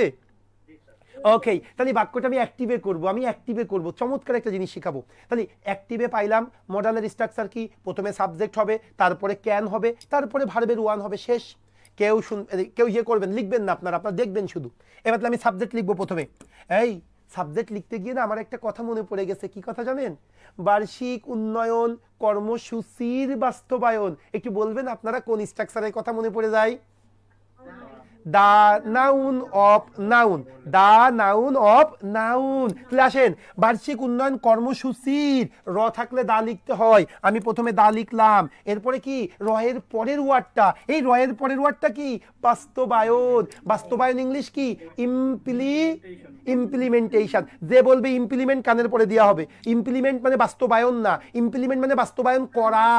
বাস্তবায়ন করা আর বাস্তবায়ন এক জিনিস না, মনে থাকে জানো। তাহলে আসেন, বার্ষিক উন্নয়ন কর্মসূচির এই র থাকাতে প্রথমে দা দিব, তারপরে বাস্তবায়ন ওয়ার্ডটা লিখবো। বাস্তবায়ন কি ইমপ্লিমেন্টেশন, দা ইমপ্লিমেন্টেশন, এরপরে কি হবে অফ। এইবার বাকি যেটা আছে বার্ষিক উন্নয়ন কর্মসূচি, বার্ষিক annual development program. Nice. The implementation of annual development program, PRO GRA double M E অথবা এখন PRO GRAM, দুইটাই কারেক্ট। আসেন, the implementation of annual development program, এবার ভাই পালন করতে পারে, পালন করতে পারে কি বলবো ভাই, ক্যান প্লে, ক্যান প্লে। ওই যে নিয়ামকের ভূমিকা ছোটবেলা থেকেই পড়ে আসছিলাম, can play a vital role. আমরা যারা পপি গাইড পড়ছি ছোটবেলায়, কমন একটা জিনিস can play a vital role, মনে আছে আপনাদের এটা? আচ্ছা, আপনার হয়তো পপি গাইড জামানায় নাই, আমরা গ্রামে ছোটবেলায় পপি গাইড পড়ে বড় হয়েছি। হ্যাঁ, আচ্ছা, সেইটা একটু মনে পড়ে গেল। The implementation of annual development programme, নিয়ামকের ভূমিকা পালন করতে পারে। নিয়ামকের ভূমিকা কি লিখি বলেন না ভাই, ক্যান প্লে আ, কথা বলে না কেন, can play a vital role. ব্যাস হয়ে গেল। দ্য অ্যানুয়াল ডেভেলপমেন্ট প্রোগ্রাম, বার্ষিক ও the implementation of annual development programme, বার্ষিক উন্নয়ন কর্মসূচির বাস্তবায়ন, ক্যান প্লে পালন করতে পারে, আ ভাইটাল রোল একটা গুরুত্বপূর্ণ ভূমিকা পালন করতে পারে। কিসের জন্য, কথা বলেন না, কিসের জন্য? বাংলাদেশের আর্থ সামাজিক উন্নয়নের জন্য। ভাই কোনো জায়গায় তো জন্য নেই, কিন্তু আমার মনটা টানতেছে জন্য লিখার জন্য। আপনার মন যেটা টানবে একটুও বাধা দেবেন না, তারপরে আকাম কুকামে না। ওকে, আসেন লিখি বলবো ভাই, the implementation of annual development program can play a vital role for, কথা বলে না কেন, ফর দা বাংলাদেশের আর্থসামাজিক উন্নয়ন, আর্থসামাজিক উন্নয়ন, ফর দা সোশিও, এই আপনারা জানেন না আর্থসামাজিক উন্নয়ন English, socio economic development, socio economic development, for the socio economic development, for the socio economic development of কি ভাই বাংলাদেশ। আপনারা যেন আমার পরীক্ষার খাতায় বিডি লিখেন না, বিডি মানে কিন্তু লিখলে ভুল হবে, বাংলাদেশ। হ্যাঁ, ওকে, ক্লিয়ার। আচ্ছা, আমিও পড়েছি পপি গাইড। আচ্ছা, আমরা ছোটবেলায় গ্রামে এটা কমন ছিল আমাদের। আচ্ছা, এসব ড্রপ ইট। সো পপি গাইডের পোলাপান যদি, মানে আমরা যদি এসে ভালো শিখাইতে পারি, তাহলে আপনারা কেন পারবেন না? আপনারা তো আরও ভালো কিছু পড়ছেন। আমরা ছোটবেলায় গ্রামগঞ্জে পড়ছি, কিচ্ছু বুঝি না সুঝি না, বাপ মা যা শিখাইছে যা পাইছি তাই পড়ছি। সো এখন আমরা এইভাবে একটু চেষ্টা করব। এবং আমি এসে দেখেছি, বিশ্বাস করেন ভাই, মানে বেশিরভাগ ক্ষেত্রে গ্রামার নিয়ে বেশি পাগল হয়ে যাই। আমারই কি গ্রামার লাগতেছে আমার ট্রান্সলেশন করতে গিয়ে। দেখবেন এইভাবেই আমি আপনাদেরকে প্যাসেজ ট্রান্সলেশন করাবো, এইভাবেই আপনাদেরকে আমি আপনাদের প্যাসেজ মানে কি বললাম কম্প্রিহেনশন করাবো। এইভাবেই ইনশাল্লাহ ফোকাস রাইটিং এবং ফ্রি হ্যান্ড রাইটিংটা আছে, দুইটা ক্লাস দেখবেন ফ্রি হ্যান্ড রাইটিং কাকে বলে। ফ্রি হ্যান্ড আপনারা যেটা বোঝেন ওইটা না। ওকে, সো আসেন তাহলে আমরা পরেরটাই চলে যাই, আর কোনো কথা নেই। আচ্ছা, আমাকে বাপ্পি ভাই বলতো যে রিটেনের ধৈর্য একদম কম স্যার, স্টুডেন্টরা করতেই চাই না, কিন্তু এখনও তো আলহামদুলিল্লাহ ফেসবুকে তো ভালোই স্টুডেন্ট আছে। আজকে 1 ঘন্টা 25 মিনিট হয়ে গেল না? আচ্ছা, 10-এ শুরু হয়েছে, তাও তো 1 ঘন্টা 15 মিনিট হয়ে গেছে। স্টুডেন্ট তো এখনও আলহামদুলিল্লাহ, এখানেও তো 160 জন দিয়ে শুরু করছিলাম, 97 জন আছে আমার ইয়েতে জুমে। আচ্ছা, সো আপনারা কি খুব বেশি বোর হচ্ছেন? কথা অনেস্টলি বলবেন। আচ্ছা, বোর হইলেও একটু শেখেন, কারণ ট্রান্সলেশনটা খুব দরকার। আপনি বিশ্বাস করেন, রিটেনটাই সব। প্রিলি চোখ কান বন্ধ করে পড়বেন, যা বলবো তাই আসতে বাধ্য, বিলিভ মি। কিন্তু রিটেনটাকে শ্রম দিতে হবে। রিটেনটা একটা কন্টিনিউয়াস প্রসেস, এটা আপনি কনসিস্টেন্সি মেনটেন করতে হবে। যদি কোনো রকম মানে ইন্টারাপশান ঘটে যায়, আপনার দেখবেন যে বেশ কিছু ক্ষতি হয়ে যায়। এই জন্য বললাম, আমি চাই আপনি একটা প্রিলি টিকবেন, একটাতে আপনাকে জব এনশিওর করতে হবে। প্রিলি টিকাতে আমাকে মনে করতে হবে টাফ, কিন্তু রিটেন আমি মনে করবো একটা হইলে আমি একটাই চাকরি পাবো। এইভাবে রিটেনের প্রস্তুতি নিয়ে রাখতে হয়। ক্লিয়ার বিষয়টা? ওকে, আপনার কথা এক্সট্রা এনার্জি আছে। ইমরান খান, অসংখ্য ধন্যবাদ ভাইয়া। Okay, the establishing programme of annual, এটা ভালো লাগলো না। আচ্ছা শফিকুল, শুরুটা ভালো লাগে না, ইমপ্লিমেন্টেশনটা একটু সুন্দর ভাইয়া। আচ্ছা তোফাইল খান, নো স্যার খুব ভালো। ওকে, মাই প্লেজার ডিয়ার। আচ্ছা আচ্ছা, তাহলে আমরা শুরু করি, আমাদের পরেরটাই চলে যাবো। হ্যাঁ আচ্ছা, তাহলে আপনারা কি এখন পারবেন না ভাই কিভাবে মডাল অক্সিলারি ইউজ করে আমরা ট্রান্সলেশন করব? পারবেন কি পারবেন না? কথা বলেন না কেন? মডাল অক্সিলারি ইউজ করে, ও এটাই লাস্ট, এরপরে প্যাসিভ। আচ্ছা প্যাসিভ, আমরা প্যাসিভটাও দেখব। আচ্ছা তাহলে আমরা এখন চলে আসি 8 নম্বর কোশ্চেনটা কি বলতেছে সেটা আমরা একটু দেখব। কোশ্চেন নাম্বার 8-এ চলে যাবেন। হ্যাঁ, ভালো করে বুঝবেন। কম্পিউটারের মাধ্যমে আমরা খুব দ্রুত ও নিখুঁতভাবে আমাদের দৈনন্দিন কাজ সম্পাদন করতে পারি। কম্পিউটারের মাধ্যমে আমরা খুব দ্রুত ও নিখুঁতভাবে আমাদের দৈনন্দিন কাজ সম্পাদন করতে পারি। এখন আসেন এখানে ভাই, কোনটা সাবজেক্ট, ভার্ব কোনটা? দ্রুত বলেন, ভার্ব কোনটা? ভার্ব কোনটা? সম্পাদন করতে পারি। সম্পাদন করতে পারি, পারা ইংলিশ কি ক্যান, আর সম্পাদন মানে কি can complete, can perform, can accomplish. Okay, আচ্ছা এখন আসেন কে সম্পাদন করতে পারে? কে সম্পাদন করতে পারে? সাবজেক্ট কোনটা? সাবজেক্ট হলো আমরা। তাহলে আমরা পাইলাম সাবজেক্ট, এটা পাইলাম ভার্ব, এবং এটা মডাল অক্সিলারি, তাই না? এখন এক্সটেনশন, কোনটা এক্সটেনশন? কম্পিউটারের মাধ্যমে। কম্পিউটারের মাধ্যমে, এই কিভাবে বলতে পারি কম্পিউটারের মাধ্যমে এই কথাটা? এটার ইংলিশটা কি বলতে পারি? ও, through computer, by the help of computer. খুব সুন্দর, by the help of computer বা through computer. Nice. Okay sir, premium written base সম্পর্কে জানতে চাই। অনেক, মোস্ট ওয়েলকাম। আমি বলি প্রিমিয়াম টার্নিং পয়েন্ট 3টা কোর্স অফার করে।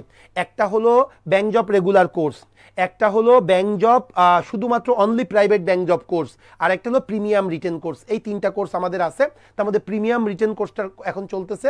প্রিমিয়াম রিটেন কোর্সটা হলো এটা শুধুমাত্র রিটেনদের জন্য, শুধু রিটেন প্রস্তুতি আরও ভালোভাবে কিভাবে নেওয়া যায় বা রিটেন প্রস্তুতি এটা কমপ্লিটনেস নিয়ে আসার জন্য আমরা এই কোর্সটা অফার করি। এখন আসলে আমরা মূল কাজে চলে আসি। তাহলে আমরা হলো সাবজেক্ট, আর সম্পাদন করতে পারি এটা হলো ভার্ব, আর কম্পিউটারের মাধ্যমে এটা extension, by the help of computer বা থ্রু কম্পিউটার। শুরুতেও লিখতে পারি, শেষেও লিখতে পারি, অ্যাজ ইউর উইশ। তো আমরা শুরুতেই লিখলাম কম্পিউটারের মাধ্যমে। কি লিখবো বলো না ভাই? By the help of computer, কম্পিউটারের সহযোগিতায়। একটু বলি, এরপরে কিন্তু আজকের প্যাসিভটা শিখাবো না, আজকে একটি ইম্পর্টেন্ট জিনিস শিখাবো, সেটা রিলেটিভ প্রোনাউন। বলছিলাম 1 নাম্বার লেকচার 2টা ক্লাসে নিব। সো আজকে তোমাদেরকে শিখালাম কি active sense and relative pronoun, আর নেক্সট দিন শিখাবো প্যাসিভ সেন্স এবং বাকি 3টা, ইটের ব্যবহার, দিয়ারের ব্যবহার, আর কিসের ব্যবহার? ইনফিনিটিভের ব্যবহার। ক্লিয়ার তো বিষয়টা? সো প্যাসিভটা নেক্সট দিন করাবো। সো আসো তাহলে আমরা এখন অ্যাক্টিভ সেন্টেন্স, আর বাসার কাজ ম্যান্ডেটরি, সেটা একটু পরে দিচ্ছি। তাহলে আসো দ্রুত করে ফেলি। By the help of computer, কম্পিউটারের সহযোগিতায় হয়ে গেল। এইবার এক্সট্রাটা, এবার মূল অংশ। মূল অংশ কোনটা? আমরা। তাহলে কি বলতে পারি ভাই? উই। এরপর সম্পাদন করতে পারি, এই পারা কি ক্যান, পরপর 2টাই ক্যান হয়ে গেল। তাহলে we can perform, we can accomplish, ACCOMPLISH, accomplish মানেও কিন্তু সম্পাদন করতে পারি। তাহলে উই ক্যান অ্যাকমপ্লিশ, আমরা সম্পাদন করতে পারি। এবার বলো কি সম্পাদন করতে পারি? ইয়েস, আমাদের দৈনন্দিন কাজ। উই ক্যান অ্যাকমপ্লিশ আওয়ার, ও যেটা বললো কি, our daily activities, daily task. Okay, আমরা আমাদের ডেইলি টাস্ক সম্পাদন করতে পারি কিভাবে? দ্রুত ও নিখুঁতভাবে। তাহলে কি বলবো বলো? কুইকলি, কুইকলি অ্যান্ড কি ভাই? And accurately, ACCURATELY, accurately. শেষ। By the help of computer, কম্পিউটারের সহযোগিতায় we can accomplish our daily task quickly and accurately. আশা করি আপনারা বুঝতে পেরেছেন। হ্যাঁ হ্যাঁ, দাও, কোনো সমস্যা নেই। We can accomplish our daily task very quickly and accurately. এগুলো নেগলিজিবল, এই নিয়ে এত অডিট হওয়ার কিছু নেই। ওকে, বা কম্পিউটারের সহযোগিতার দ্বারা, এটা বাই দিলেও কোনো সমস্যা নেই। তুমি উইথ দাও, with the help of computer. এটা তো মেজর মানে দুইটাই মিনিংফুল, দুইটাই meaningful. With the help of computer বা by the help of computer, কোনো সমস্যা নেই, দুইটাই মিনিংফুল। এখন আমি যেটা বলতে গিয়েছিলাম, ওকে শুনেন ভাই, আমরা যে কাজ, আপু আরেকবার বলো, আরেকবার বলো। না না না না, মডেলটা যখন মডেলের ব্যবহার আসবে, মডেলের ভাষা, মডেলের ভাষা কি? উচিত, শুড। মডেলের ভাষা কি? অবশ্যই, মাস্ট। মডেলের ভাষা কি? সম্ভবত, ক্যান, মাইট। মডেলের ভাষা কি? বা মে। মডেলের ভাষা কি? পারি, ক্যান। বুঝাইতে পারছি? মডেলের ভাষা কি? পারতাম, তখন কুড। আপু মডেলের ভাষা যখন আসবে তখন মডেল ব্যবহার করব। টেন্স আইডেন্টিফাই না করলে মডেল, তা না। তোমার তো মুখস্থ থাকবে বাপু মডেলের ভাষাগুলো, সবাই লেখো, মানে বললাম পারা ক্যান, পারতাম কুড, হ্যাঁ, এরপরে হলো কি সম্ভবত, এটা কি মে অথবা মাইট, পারি ক্যান, এই ভাষাগুলো যখন আসবে তখন মডেল ইউজ করবা বোন, এটা অডিট হওয়ার কিছু নেই। ওকে, এখন আমি যেটা বলতে গিয়েছিলাম শোনেন, তাহলে আমাদের অ্যাকচুয়ালি ট্রান্সলেশন যদি আমরা শুরু করতে চাই, আমাদের 5টা জিনিসের উপরে খুব ভালো ধারণা, মূলত 3টা, তারপরে 5টা, আমরা 6টা যদি বলি। প্রথমত টেন্স সম্পর্কে বা অ্যাক্টিভ সেন্টেন্স, টেন্স মানেই অ্যাক্টিভ। দ্বিতীয়ত প্যাসিভ সেন্টেন্স খুব ভালো করে শিখতে হবে। তৃতীয়ত আমাকে রিলেটিভ প্রোনাউন খুব ভালো করে শিখতে হবে। এরপরে দ্যাট ক্লজ, এটা অটোমেটিক্যালি চলে আসে, তারপর আমি দিয়েছি। এরপরে একটা ইট এবং দিয়ারের ব্যবহার, আর একটা হলো ইনফিনিটিভ। এই কয়টা জিনিস আমাদেরকে ভালো করে শিখতে হবে। তার মধ্যে আমরা আজকে প্রথম ক্লাসে অ্যাক্টিভ সেন্টেন্স খুব ভালো করে শিখলাম, অ্যাক্টিভ সেন্টেন্স। এইবার আমরা যে পার্টটা শিখবো সেটা হলো প্যাসিভ হওয়ার কথা ছিল, কিন্তু আমরা প্যাসিভটা নেক্সট ক্লাসে করব। আজকে আমি যে কাজটা করব রিলেটিভ প্রোনাউন। সো রিলেটিভ প্রোনাউনটা একটু শিখবেন, কারণ মনে রাখবেন সেন্টেন্সকে যদি বড় করতে চান রিলেটিভ প্রোনাউন অবসম্ভাবী। সো রিলেটিভ প্রোনাউনটা আজকে শিখে আমরা আজকে ইস্তফা দিব। স্যার ইসলামী ব্যাংকে কি মেয়েরা কি লিখছে অ্যাবার্ডন করতে পারবে নাকি অ্যাবিডন নাকি? হ্যাঁ, মেয়েরা অ্যাডাপ্ট করতে, হ্যাঁ মেয়েরা অ্যাডাপ্ট করতে পারবে না কেন ভাই? ইসলামী ব্যাংকে তো আর, এটা তো আর আরামের bank. Islami bank one kind of সরকারি ব্যাংক, মনে রাখতে পারেন। আপনি ইসলামী ব্যাংকের মধ্যে ঢুকলে সোনালী ব্যাংকের একটা ভাইব পাবেন। আর একটা জিনিস আপনারা মনে রাখবেন, ইসলামী ব্যাংক মানেই যে শুধুই মুসলিমরা চাকরি পাবে তা না, সনাতনরাও কিন্তু ইসলামী ব্যাংকে চাকরি পাবে। ক্লিয়ার বিষয়টা? ওকে, এখন আর কোনো কথা নেই, আসেন তাহলে আমি রিলেটিভ প্রোনাউনে চলে যাই।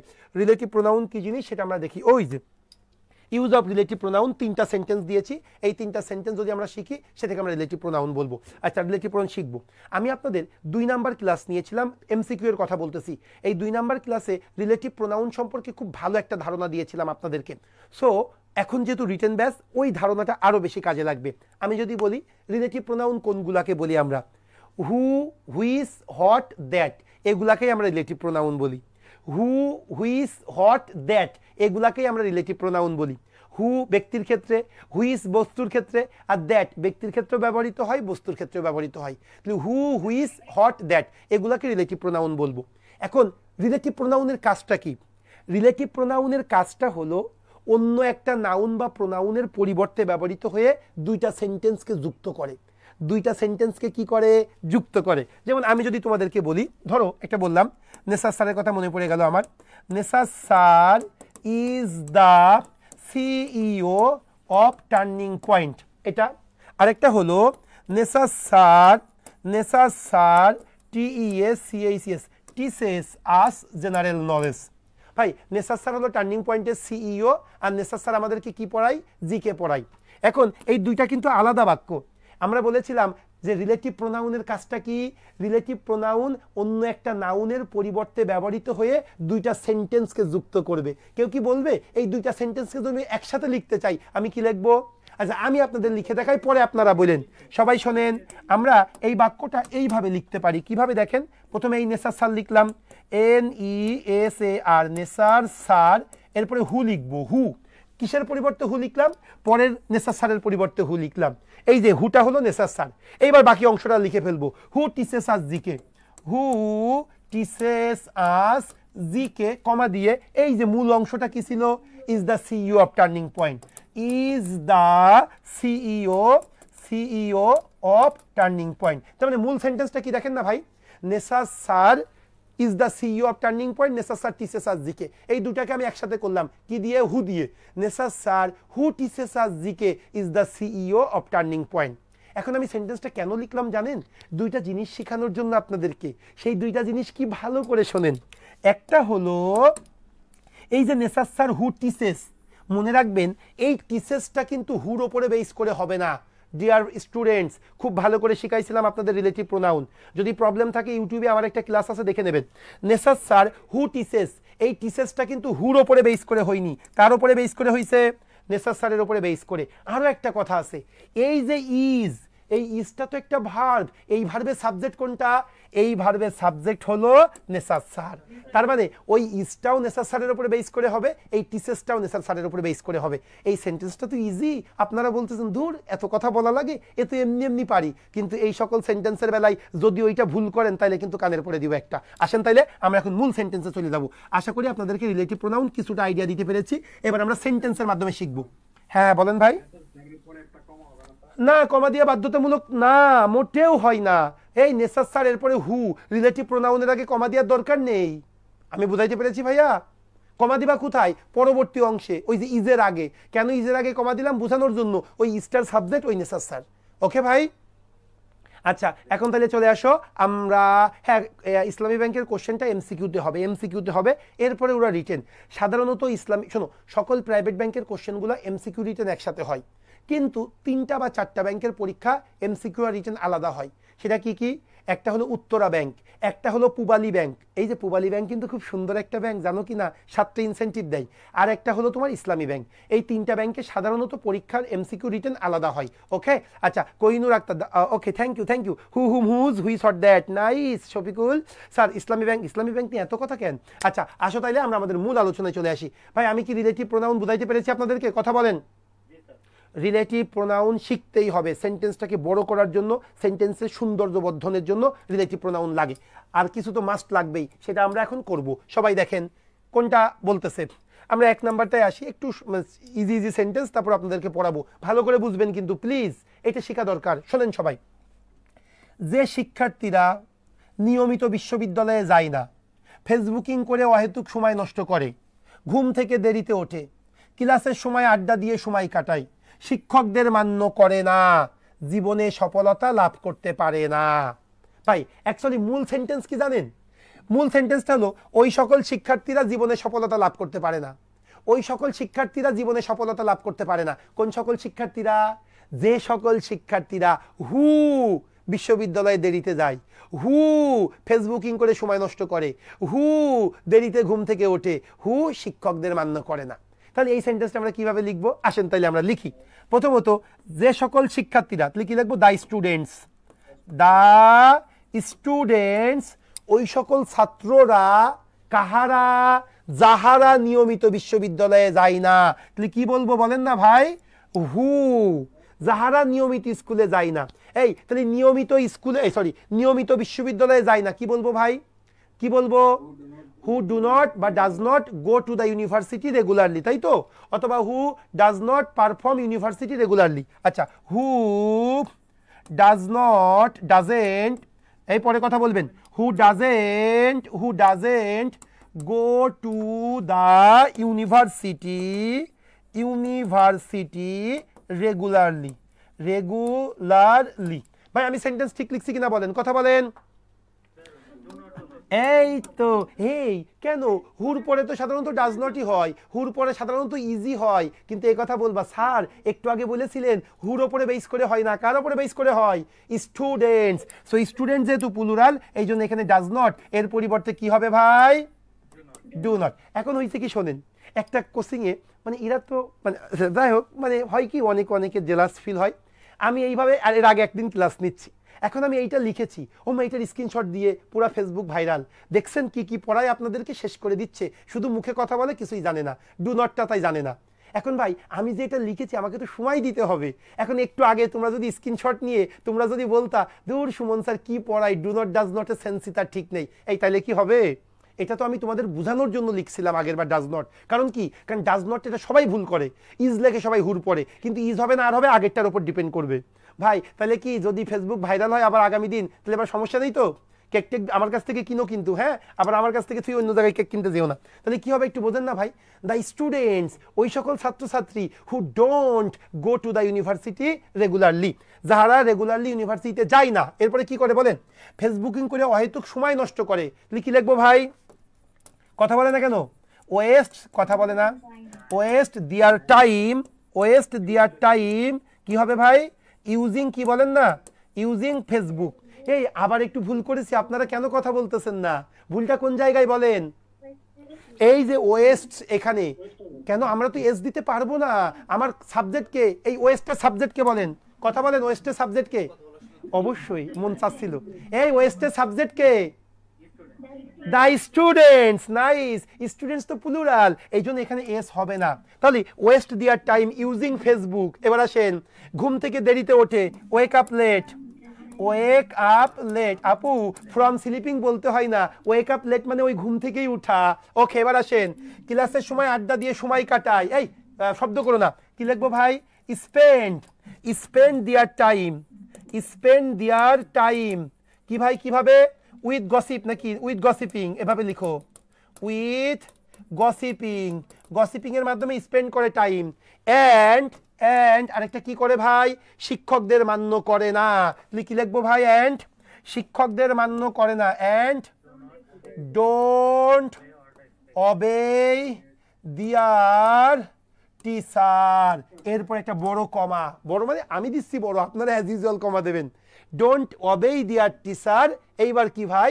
জীবনে সফলতা লাভ করতে পারে না। মূল সাবজেক্ট আর ভার্ব, মূল সাবজেক্ট কোনটা? দ্য স্টুডেন্টস, এরপরে ভার্বটা কোনটা?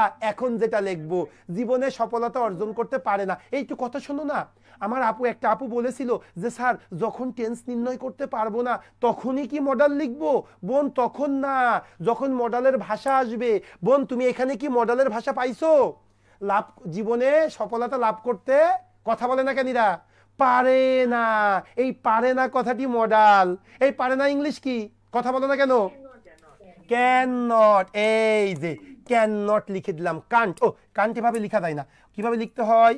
Can not succeed prosper in life, succeed in life. Okay, can not prosper in life. ভাইরে পাই পড়ি, আপনাদের পরবর্তীতে প্রচুর লাগবে এটা। সেই জিনিসটা কি? সেটা হলো এই যে ক্যান নট, এর সাবজেক্ট হলো দ্য স্টুডেন্টস। একটু বুঝবেন কেন বারবার বলি, কারণ এর আগে মিনিমাম 10,000টা ট্রান্সলেশনের ক্লাস নিয়েছি, যার জন্য এটা বারবার বলতেছি আপনাদেরকে, কারণ আপনাদের ভুল এইগুলা পাই। সো এই স্টুডেন্টস ক্যান নটের সাবজেক্ট, এই স্টুডেন্টস ডু নটের সাবজেক্ট, এই স্টুডেন্টস ওয়েস্টের সাবজেক্ট, এই স্টুডেন্ট ওয়েক আপের সাবজেক্ট, এই স্টুডেন্ট ডোন্ট অবে সাবজেক্ট। ভাই আশা করি আমি একটু বুঝাইতে পেরেছি রিলেটিভ প্রোনাউন। আপনারা কি বুঝেছেন? আপু আরেকবার বলতে পারবো না, তুমি আরেকবার দেখে নিবা। ওকে, আরেকবার বলতে। আর হ্যাঁ বোন বলো বলো, কোনটা যেন আপু? হ্যাঁ দাও, টিচার্স দাও। আমি তো মনে করি তোমরা যেহেতু সুমন স্যারের ক্লাস করতেছো, শুধু সুমন স্যারের কথাই চিন্তা করবা। তা আমি তো ভাবি নাই এর মধ্যে তারেক স্যার আছে, শুভ্র স্যার আছে, বাপ্পি ভাই আছে, সবাইকেই তুমি প্রচন্ড ভালোবাসো, সবাইকেই তোমার মানে রেসপেক্ট করো। সো টিচার্স দাও, নো প্রবস এট অল। ওকে, এই বুঝাইতে পেরেছি?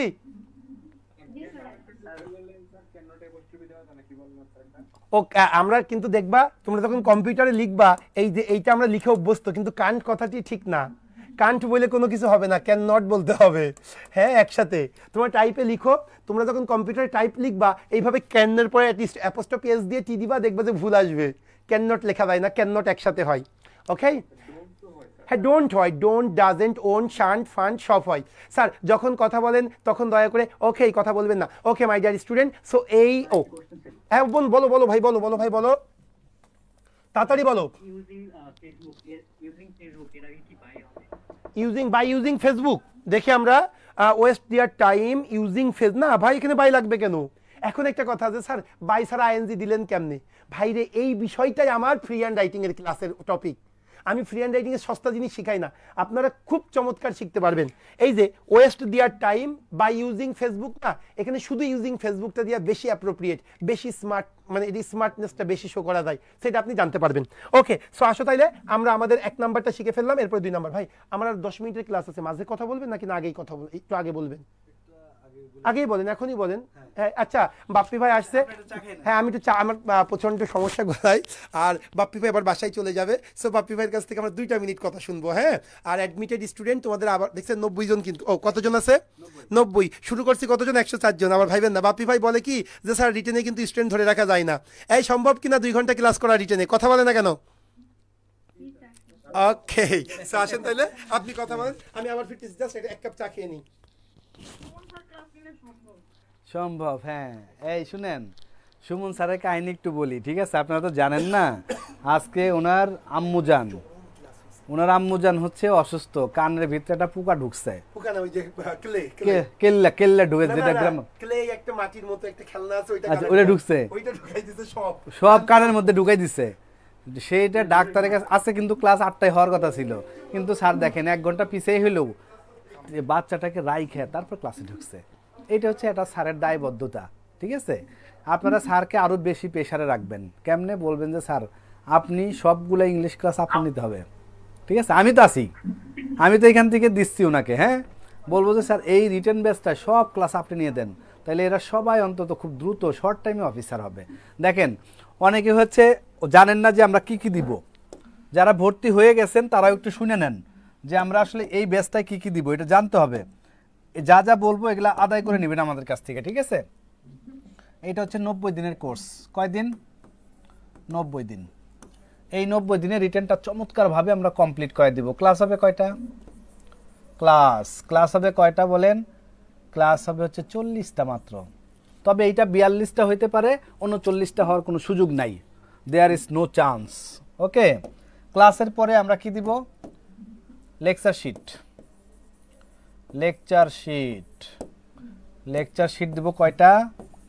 একদম বুঝে নেবেন কয়টা বলেন? 40টা।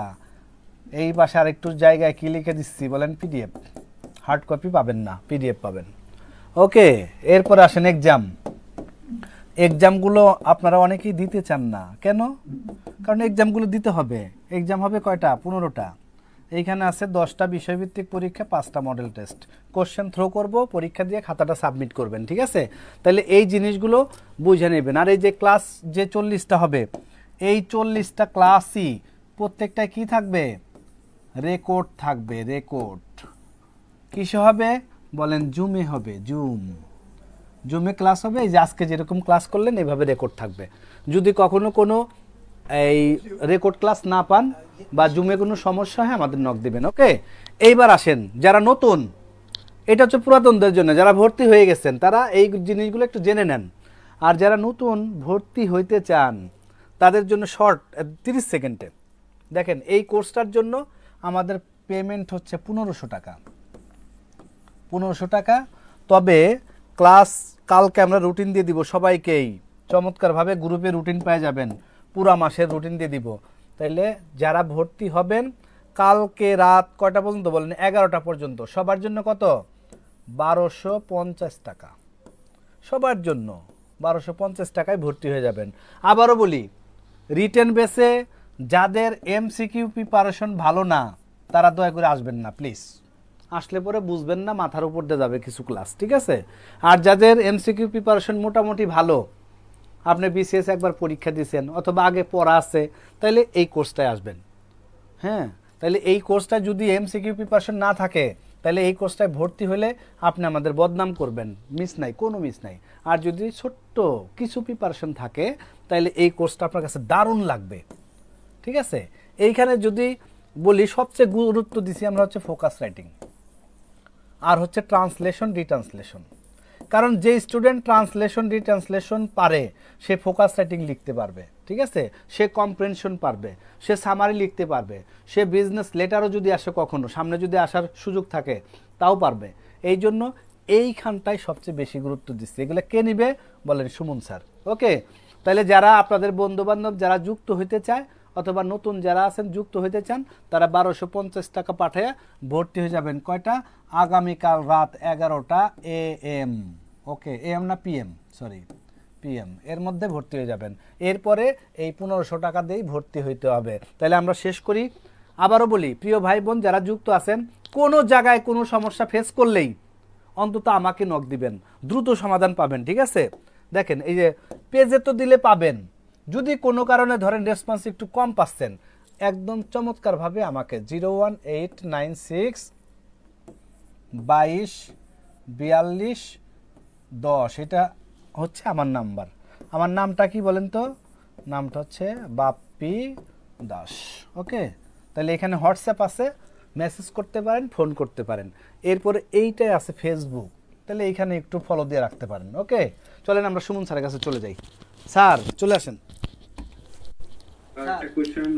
স্যার হয়ে গেছে?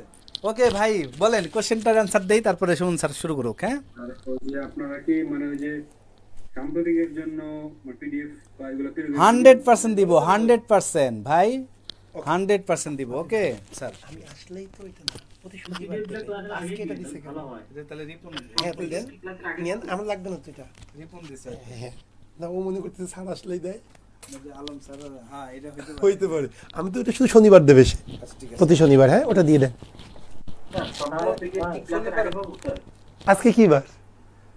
বুধবার কয়দিন ধরে আসবেন? আসবো। কেন আসবেন? ডাকেন। বা দিলে ভালো, না তো বলবো না, কিন্তু আমার কিন্তু এতে দিকে হচ্ছে না বলে কয়দিন তো টানাই আজটানে আসবো প্রতিদিন। কালকে ক্লাস হ্যাঁ ওকে ঠিক আছে মাই ডিয়ার স্টুডেন্ট, তাহলে বাপি ভাই যেটা বললো ইনশাল্লাহ তোমরা রাখবা। আমি একটু বাইরে ছিলাম, ছাটা খাইছি, আমি জানি না কি বলছে। তার যে 1250 টাকা করে কালকে রাতে 11টা পর্যন্ত অফার দিয়ে দিয়েছি, তারা ভর্তি হয়ে যাবে। 1250। আচ্ছা আমি আপনাকে বলবো ভাই, যারা আমার সাথে ফেসবুকে বা এখানে যারা আছেন, আপনারা এটাতে ভর্তি হইতে পারেন। আশা করি আপনারা লুজার হবেন না। যে টাকা ইনভেস্ট করবেন এটা আপনার একটা মানে আমি মনে করি প্রোডাক্টিভ একটা ইনভেস্টমেন্ট হবে। ওকে আমরা চলে আসি। আমি যেখানে না না এটা প্রথম দিন তাই, আরে পাগল পিডিএফ একসাথে 5টা করে দিব, তার মানে ট্রান্সলেশন ফুল একদিনে দিব, কিন্তু শীটটা আবার আপডেট করতেছি, বুঝো না। আমি চাই আগের যে ব্যাচ সেই শীটই তোমাদেরকে দিব তা না, চেষ্টা করব আরো নতুন নতুন কিছু নিয়ে আসার। হ্যাঁ কারণ দিনে দিনে আরো বেশি আমরা ডেভেলপ করার চেষ্টা করব না, এই জন্য শীট তোমাদেরকে আমি জায়গাতে 5টা ট্রান্সলেশন একসাথে দিয়ে দিব মানে আগামী সপ্তাহে। ক্লিয়ার বিষয়টা? আমি এরপরে হয়তো আমি এরপরে আবার দেখাতে কম্প্রিহেনশন 4টা একসাথে দিয়ে দিব, ঠিক আছে ভাই? এটা নিয়ে তোমাদের অডিট হওয়ার কিছু নেই। আসো তাইলে আমরা পরেরটাই চলে আসি। রিলেটিভ প্রোনাউনটা প্লিজ একটু মনোযোগ সহকারে শিখো, কারণ সেন্টেন্স এনলার্জমেন্ট করা প্রয়োজন পড়বে মানে পরে তোমার দেখো সেই এনলার্জমেন্টের ক্ষেত্রে রিলেটিভ প্রোনাউনটা প্রধান হাতিয়ার হিসেবে কাজ করে। আরও কিছু আছে সেটা আমি দেখাবো। আচ্ছা এবার আমি 2 নাম্বার কোশ্চেনটা সলভ করব। দেখো 2 নাম্বার কোশ্চেনটা কি বলতেছে ভালো করে বুঝবে। যে বিনোদন পার্কটি ঢাকা শহরের প্রাণকেন্দ্রে অবস্থিত। আচ্ছা এটা আমি করাবো না, কারণ এটা আমি নেক্সট দিন করাবো। এই অংশটা প্যাসিভ সেন্টেন্স, সো প্যাসিভটা আমি নেক্সট দিন করাবো, যেহেতু প্যাসিভ আমি করাইনি। আমি 3 নাম্বার করাবো এখন, আমি 2 নাম্বারটা কিন্তু করাবো, সেটা আমি নেক্সট দিন করাবো। হ্যাঁ নেক্সট দিন মানে আগামী শুক্রবার এই ক্লাস নিব তোমাদের। ওকে সো আসো, শুরু হয়ে গেছে তো, এবার দেখবে 2.5 মাসের মধ্যে কিন্তু কোর্স শেষ। সো এখন প্রতিদিন শীট প্রতিদিন শেষ করার চেষ্টা করবা। ওকে আসো তাহলে আমরা 3 নাম্বার কোশ্চেনে চলে আসি, ভালো করে বুঝবে। র্যাব কর্মকর্তাগণ 2টি রিজেন্ট হাসপাতাল যেগুলো হাজার হাজার ভুয়া করোনা ভাইরাস টেস্ট প্রতিবেদন দিয়েছিল এর মালিকদের গ্রেপ্তার করেছিল। তাহলে র্যাব কর্মকর্তাগণ 2টি রিজেন্ট হসপিটাল যেগুলো হাজার হাজার করোনা ভাইরাসের টেস্ট, আবার বলি, র্যাব কর্মকর্তা 2টি রিজেন্ট হাসপাতাল যেগুলো হাজার হাজার ভুয়া করোনা ভাইরাস টেস্ট প্রতিবেদন দিয়েছিল এর মালিকদের গ্রেপ্তার করেছিল। এই তো বিষয়টা। আচ্ছা এখন বলেন প্রথমত এখানে ভার্ব কোনটা, তাড়াতাড়ি বলেন ভার্ব কোনটা, দ্রুত বলতে হবে। ভার্ব কোন জায়গায় এখানে? আচ্ছা গ্রেপ্তার করেছিল, এটা আমার মূল ভার্ব। কে গ্রেপ্তার করেছিল? র্যাব কর্মকর্তাগণ, এটা আমার সাবজেক্ট। ভাই এটা আমি মূল সাবজেক্ট পাইছি, মূল ভার্ব পাইছি, কিন্তু ভাই এখানে আরো একটা ভার্ব আছে, আপনারা হয়তো দেখেছেন। সেই ভার্বটা কোন জায়গায়? যেগুলো হাজার হাজার ভুয়া টেস্ট প্রতিবেদন দিয়েছিল, এটাও কিন্তু আমার ভার্ব, কিন্তু মূল কোনটা? গ্রেপ্তার করেছিল। এই তো বিষয়টা। আচ্ছা তাহলে এখন আসি আমরা মূলটাই আগে লিখি। র্যাব কর্মকর্তাগণ গ্রেপ্তার করেছিল, তাহলে বলেন কি হবে ভাই? RAB র্যাব কর্মকর্তাগণ, RAB officials, OAAPICIALS, RAB officials এই গ্রেপ্তার করেছিল, অতীতের কথা, তাহলে কি হবে ভাই? অ্যারেস্টেড, মিউট করে একটু হালকা, ARRESTED, RAB officials arrested, RAB officials arrest করেছিল। আচ্ছা ওদেরকে মিউট করে দিও না। আচ্ছা কাদেরকে অ্যারেস্ট করেছিল একটু বলো না। র্যাব কর্মকর্তাগণ কাদেরকে অ্যারেস্ট করেছিল? এই মালিকদের RAB officials arrested the honours, OWNERS, honours. ভাই কোন অনার? অনার্স অফ কি? কোন হাসপাতালের? রিজেন্ট হাসপাতালের। তাহলে honour, the RAB officials arrested the owners of the 2 কি হসপিটাল? বড় হাতের REGENT, রিজেন্ট হসপিটালস। এখন শোনেন না ভাই, মজার জিনিস। RAB officials arrested, RAB official arrest করেছিল the owners of the 2 Regent hospital, ওই 2টা রিজেন্ট হসপিটালের মালিকদের অ্যারেস্ট করেছিল। কোন 2টা রিজেন্ট হসপিটাল? যে 2টা রিজেন্ট হসপিটাল হাজার হাজার ভুয়া করোনা ভাইরাসের প্রতিবেদন দিয়েছিল। তাহলে যেগুলো হাজার হাজার করোনা ভাইরাসের ভুয়া প্রতিবেদন দিয়েছিল, তাহলে যেগুলা কি বলবো তাহলে বলেন না? যেগুলো, হুইস যেগুলো প্রতিবেদন প্রোভাইড করেছিল, তাহলে প্রতিবেদন দিয়েছিল, তাহলে কি বলবো ভাই? Which submitted, which provided, very good, which provided, submitted, কোনো সমস্যা নেই। এই যে which provided, PROVIDED, which provided. এখন আমার কথা আছে, এই প্রোভাইডেডের সাবজেক্ট কোনটা? প্রোভাইডেডের সাবজেক্ট কি হুইচ? না কোনটা বলো না? Provided Regent hospitals. তাহলে হু ইজ প্রোভাইডেড, যেগুলো প্রদান করেছিল কি জানো ভাই? হাজার হাজার ভুয়া করোনা ভাইরাসের প্রতিবেদন। তাহলে কি বলবো ভাই বলো? হু ইজ প্রোভাইডেড কি বলবো আমরা? থাউজেন্ডস অফ কি ভাই বলো? ভুয়া কি বলবো? Fake. Thousands of fake corona virus report. Fake corona virus report. শেষ। এই দেখো সেন্টেন্সগুলো বড় হচ্ছে, এবং এইভাবেই তুমি যখন ফোকাস রাইটিং লিখবে এইভাবে বড় করার স্টাইলটা আমি তোমাদেরকে হাতে কলমে শিখাই দিব। ক্লিয়ার বিষয়টা? তাহলে কি হলো? RAB officials arrested the owners of the 2 Regent hospital who is provided thousands of fake corona virus report. Okay my dear student, so এই ছিল আমাদের রিলেটিভ প্রোনাউন। আজকে কিন্তু অনেকগুলো পার্ট আছে। হ্যাঁ, ওটা আপু রিপোর্ট মানেই তো টেস্ট রিপোর্ট আপু। এগুলা কোনো এটা মানে এইভাবে বুঝলেই হচ্ছে। আচ্ছা, এরপরে আমি দ্যাট ক্লজ জাস্ট 2টা ছোট করে দিয়েছি। এরপরে দিয়ারের 2-3টা দেখাবো, এরপরে ইটের ব্যবহার দেখাবো, এরপরে ইনফিনিটিভ দেখাবো, তারপরে আলবিদা বলবো। সো শোনেন ভাই, 1 নাম্বার ক্লাস টেক টাইম 2টা ক্লাসে পড়াবো। এরপরে কোনটাই 2টা ক্লাস নিব না, প্রত্যেকটাই একটা একটা করে নিব। আমি আবারও বলতেছি ভাই, এই ট্রান্সলেশনটা দ্যাট মিনস ইংলিশ লেখাটাই সব। কারণ আপনি যদি ইংলিশ লিখতে পারেন, আমি ফোকাস রাইটিং, আমি কিছু বাংলা বাক্য আমার মনে আসে, সেগুলাই তো আমি ইংলিশে লিখি। তাহলে কি বাংলা বাক্যটাকেই আমরা ট্রান্সলেশন করি। সেই জন্য বলবো ভাই, এইভাবেই আমরা কি করি, আমরা ট্রান্সলেশনটা শিখলে আমরা ফোকাস রাইটিং বলেন বা অন্যান্য যে রাইট আপ, আমাদের প্রত্যেকটা ভালো হবে।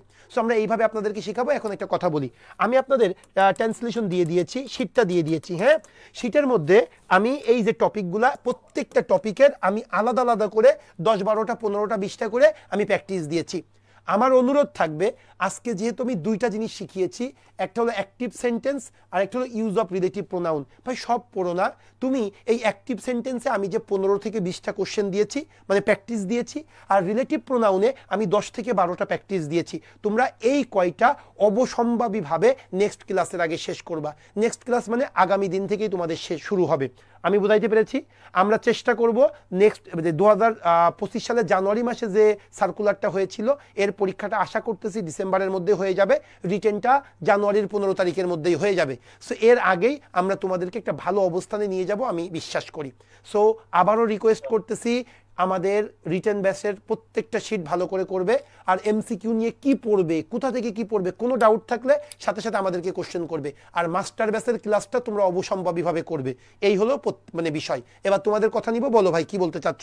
Overall thank you sir Kohinoor, অসংখ্য ধন্যবাদ, তুমি বেশ রেসপন্সিভ ছিলা।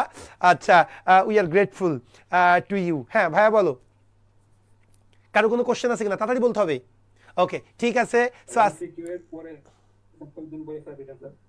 এমসিকিউ এর আমাদের ব্যাংকে মনে রাখবা 14 অথবা 21 অথবা 28 দিনের মাথায় রিটেন পরীক্ষা হবেই হবে।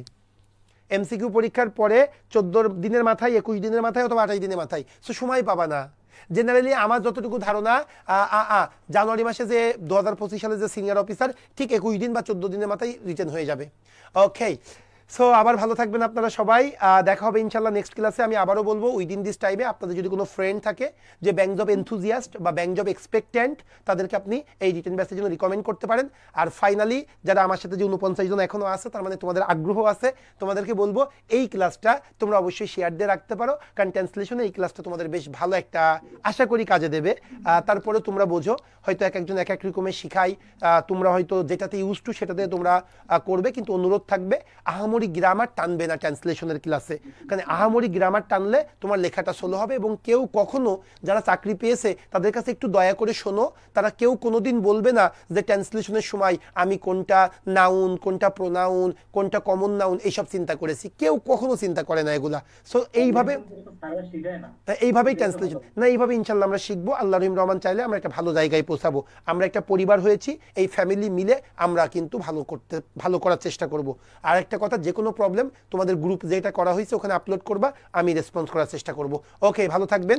এমসিকিউ কোনো ব্যাচে স্টার্ট করছেন স্যার? হ্যাঁ, এমসিকিউ স্টার্ট করেছে এসকে আলামিন, আমাদের সাথে যোগাযোগ করতে পারো। হ্যাঁ, আমাদের দেখো এই স্ক্রল বারে একটা নাম্বার আছে, এই নাম্বারে যোগাযোগ করলেই হবে। স্যার কত টাকা দিব? বাপ্পি ভাই তো বললো না, 1250 টাকা আমাদের এই ব্যাংক জব রিটার্ন কোর্সের জন্য। আর কল দাও 01896 22 42 10, বাপ্পি দাস। হ্যাঁ, 01896 22 42 10। ওকে, ভালো থাকবেন, আল্লাহ হাফেজ।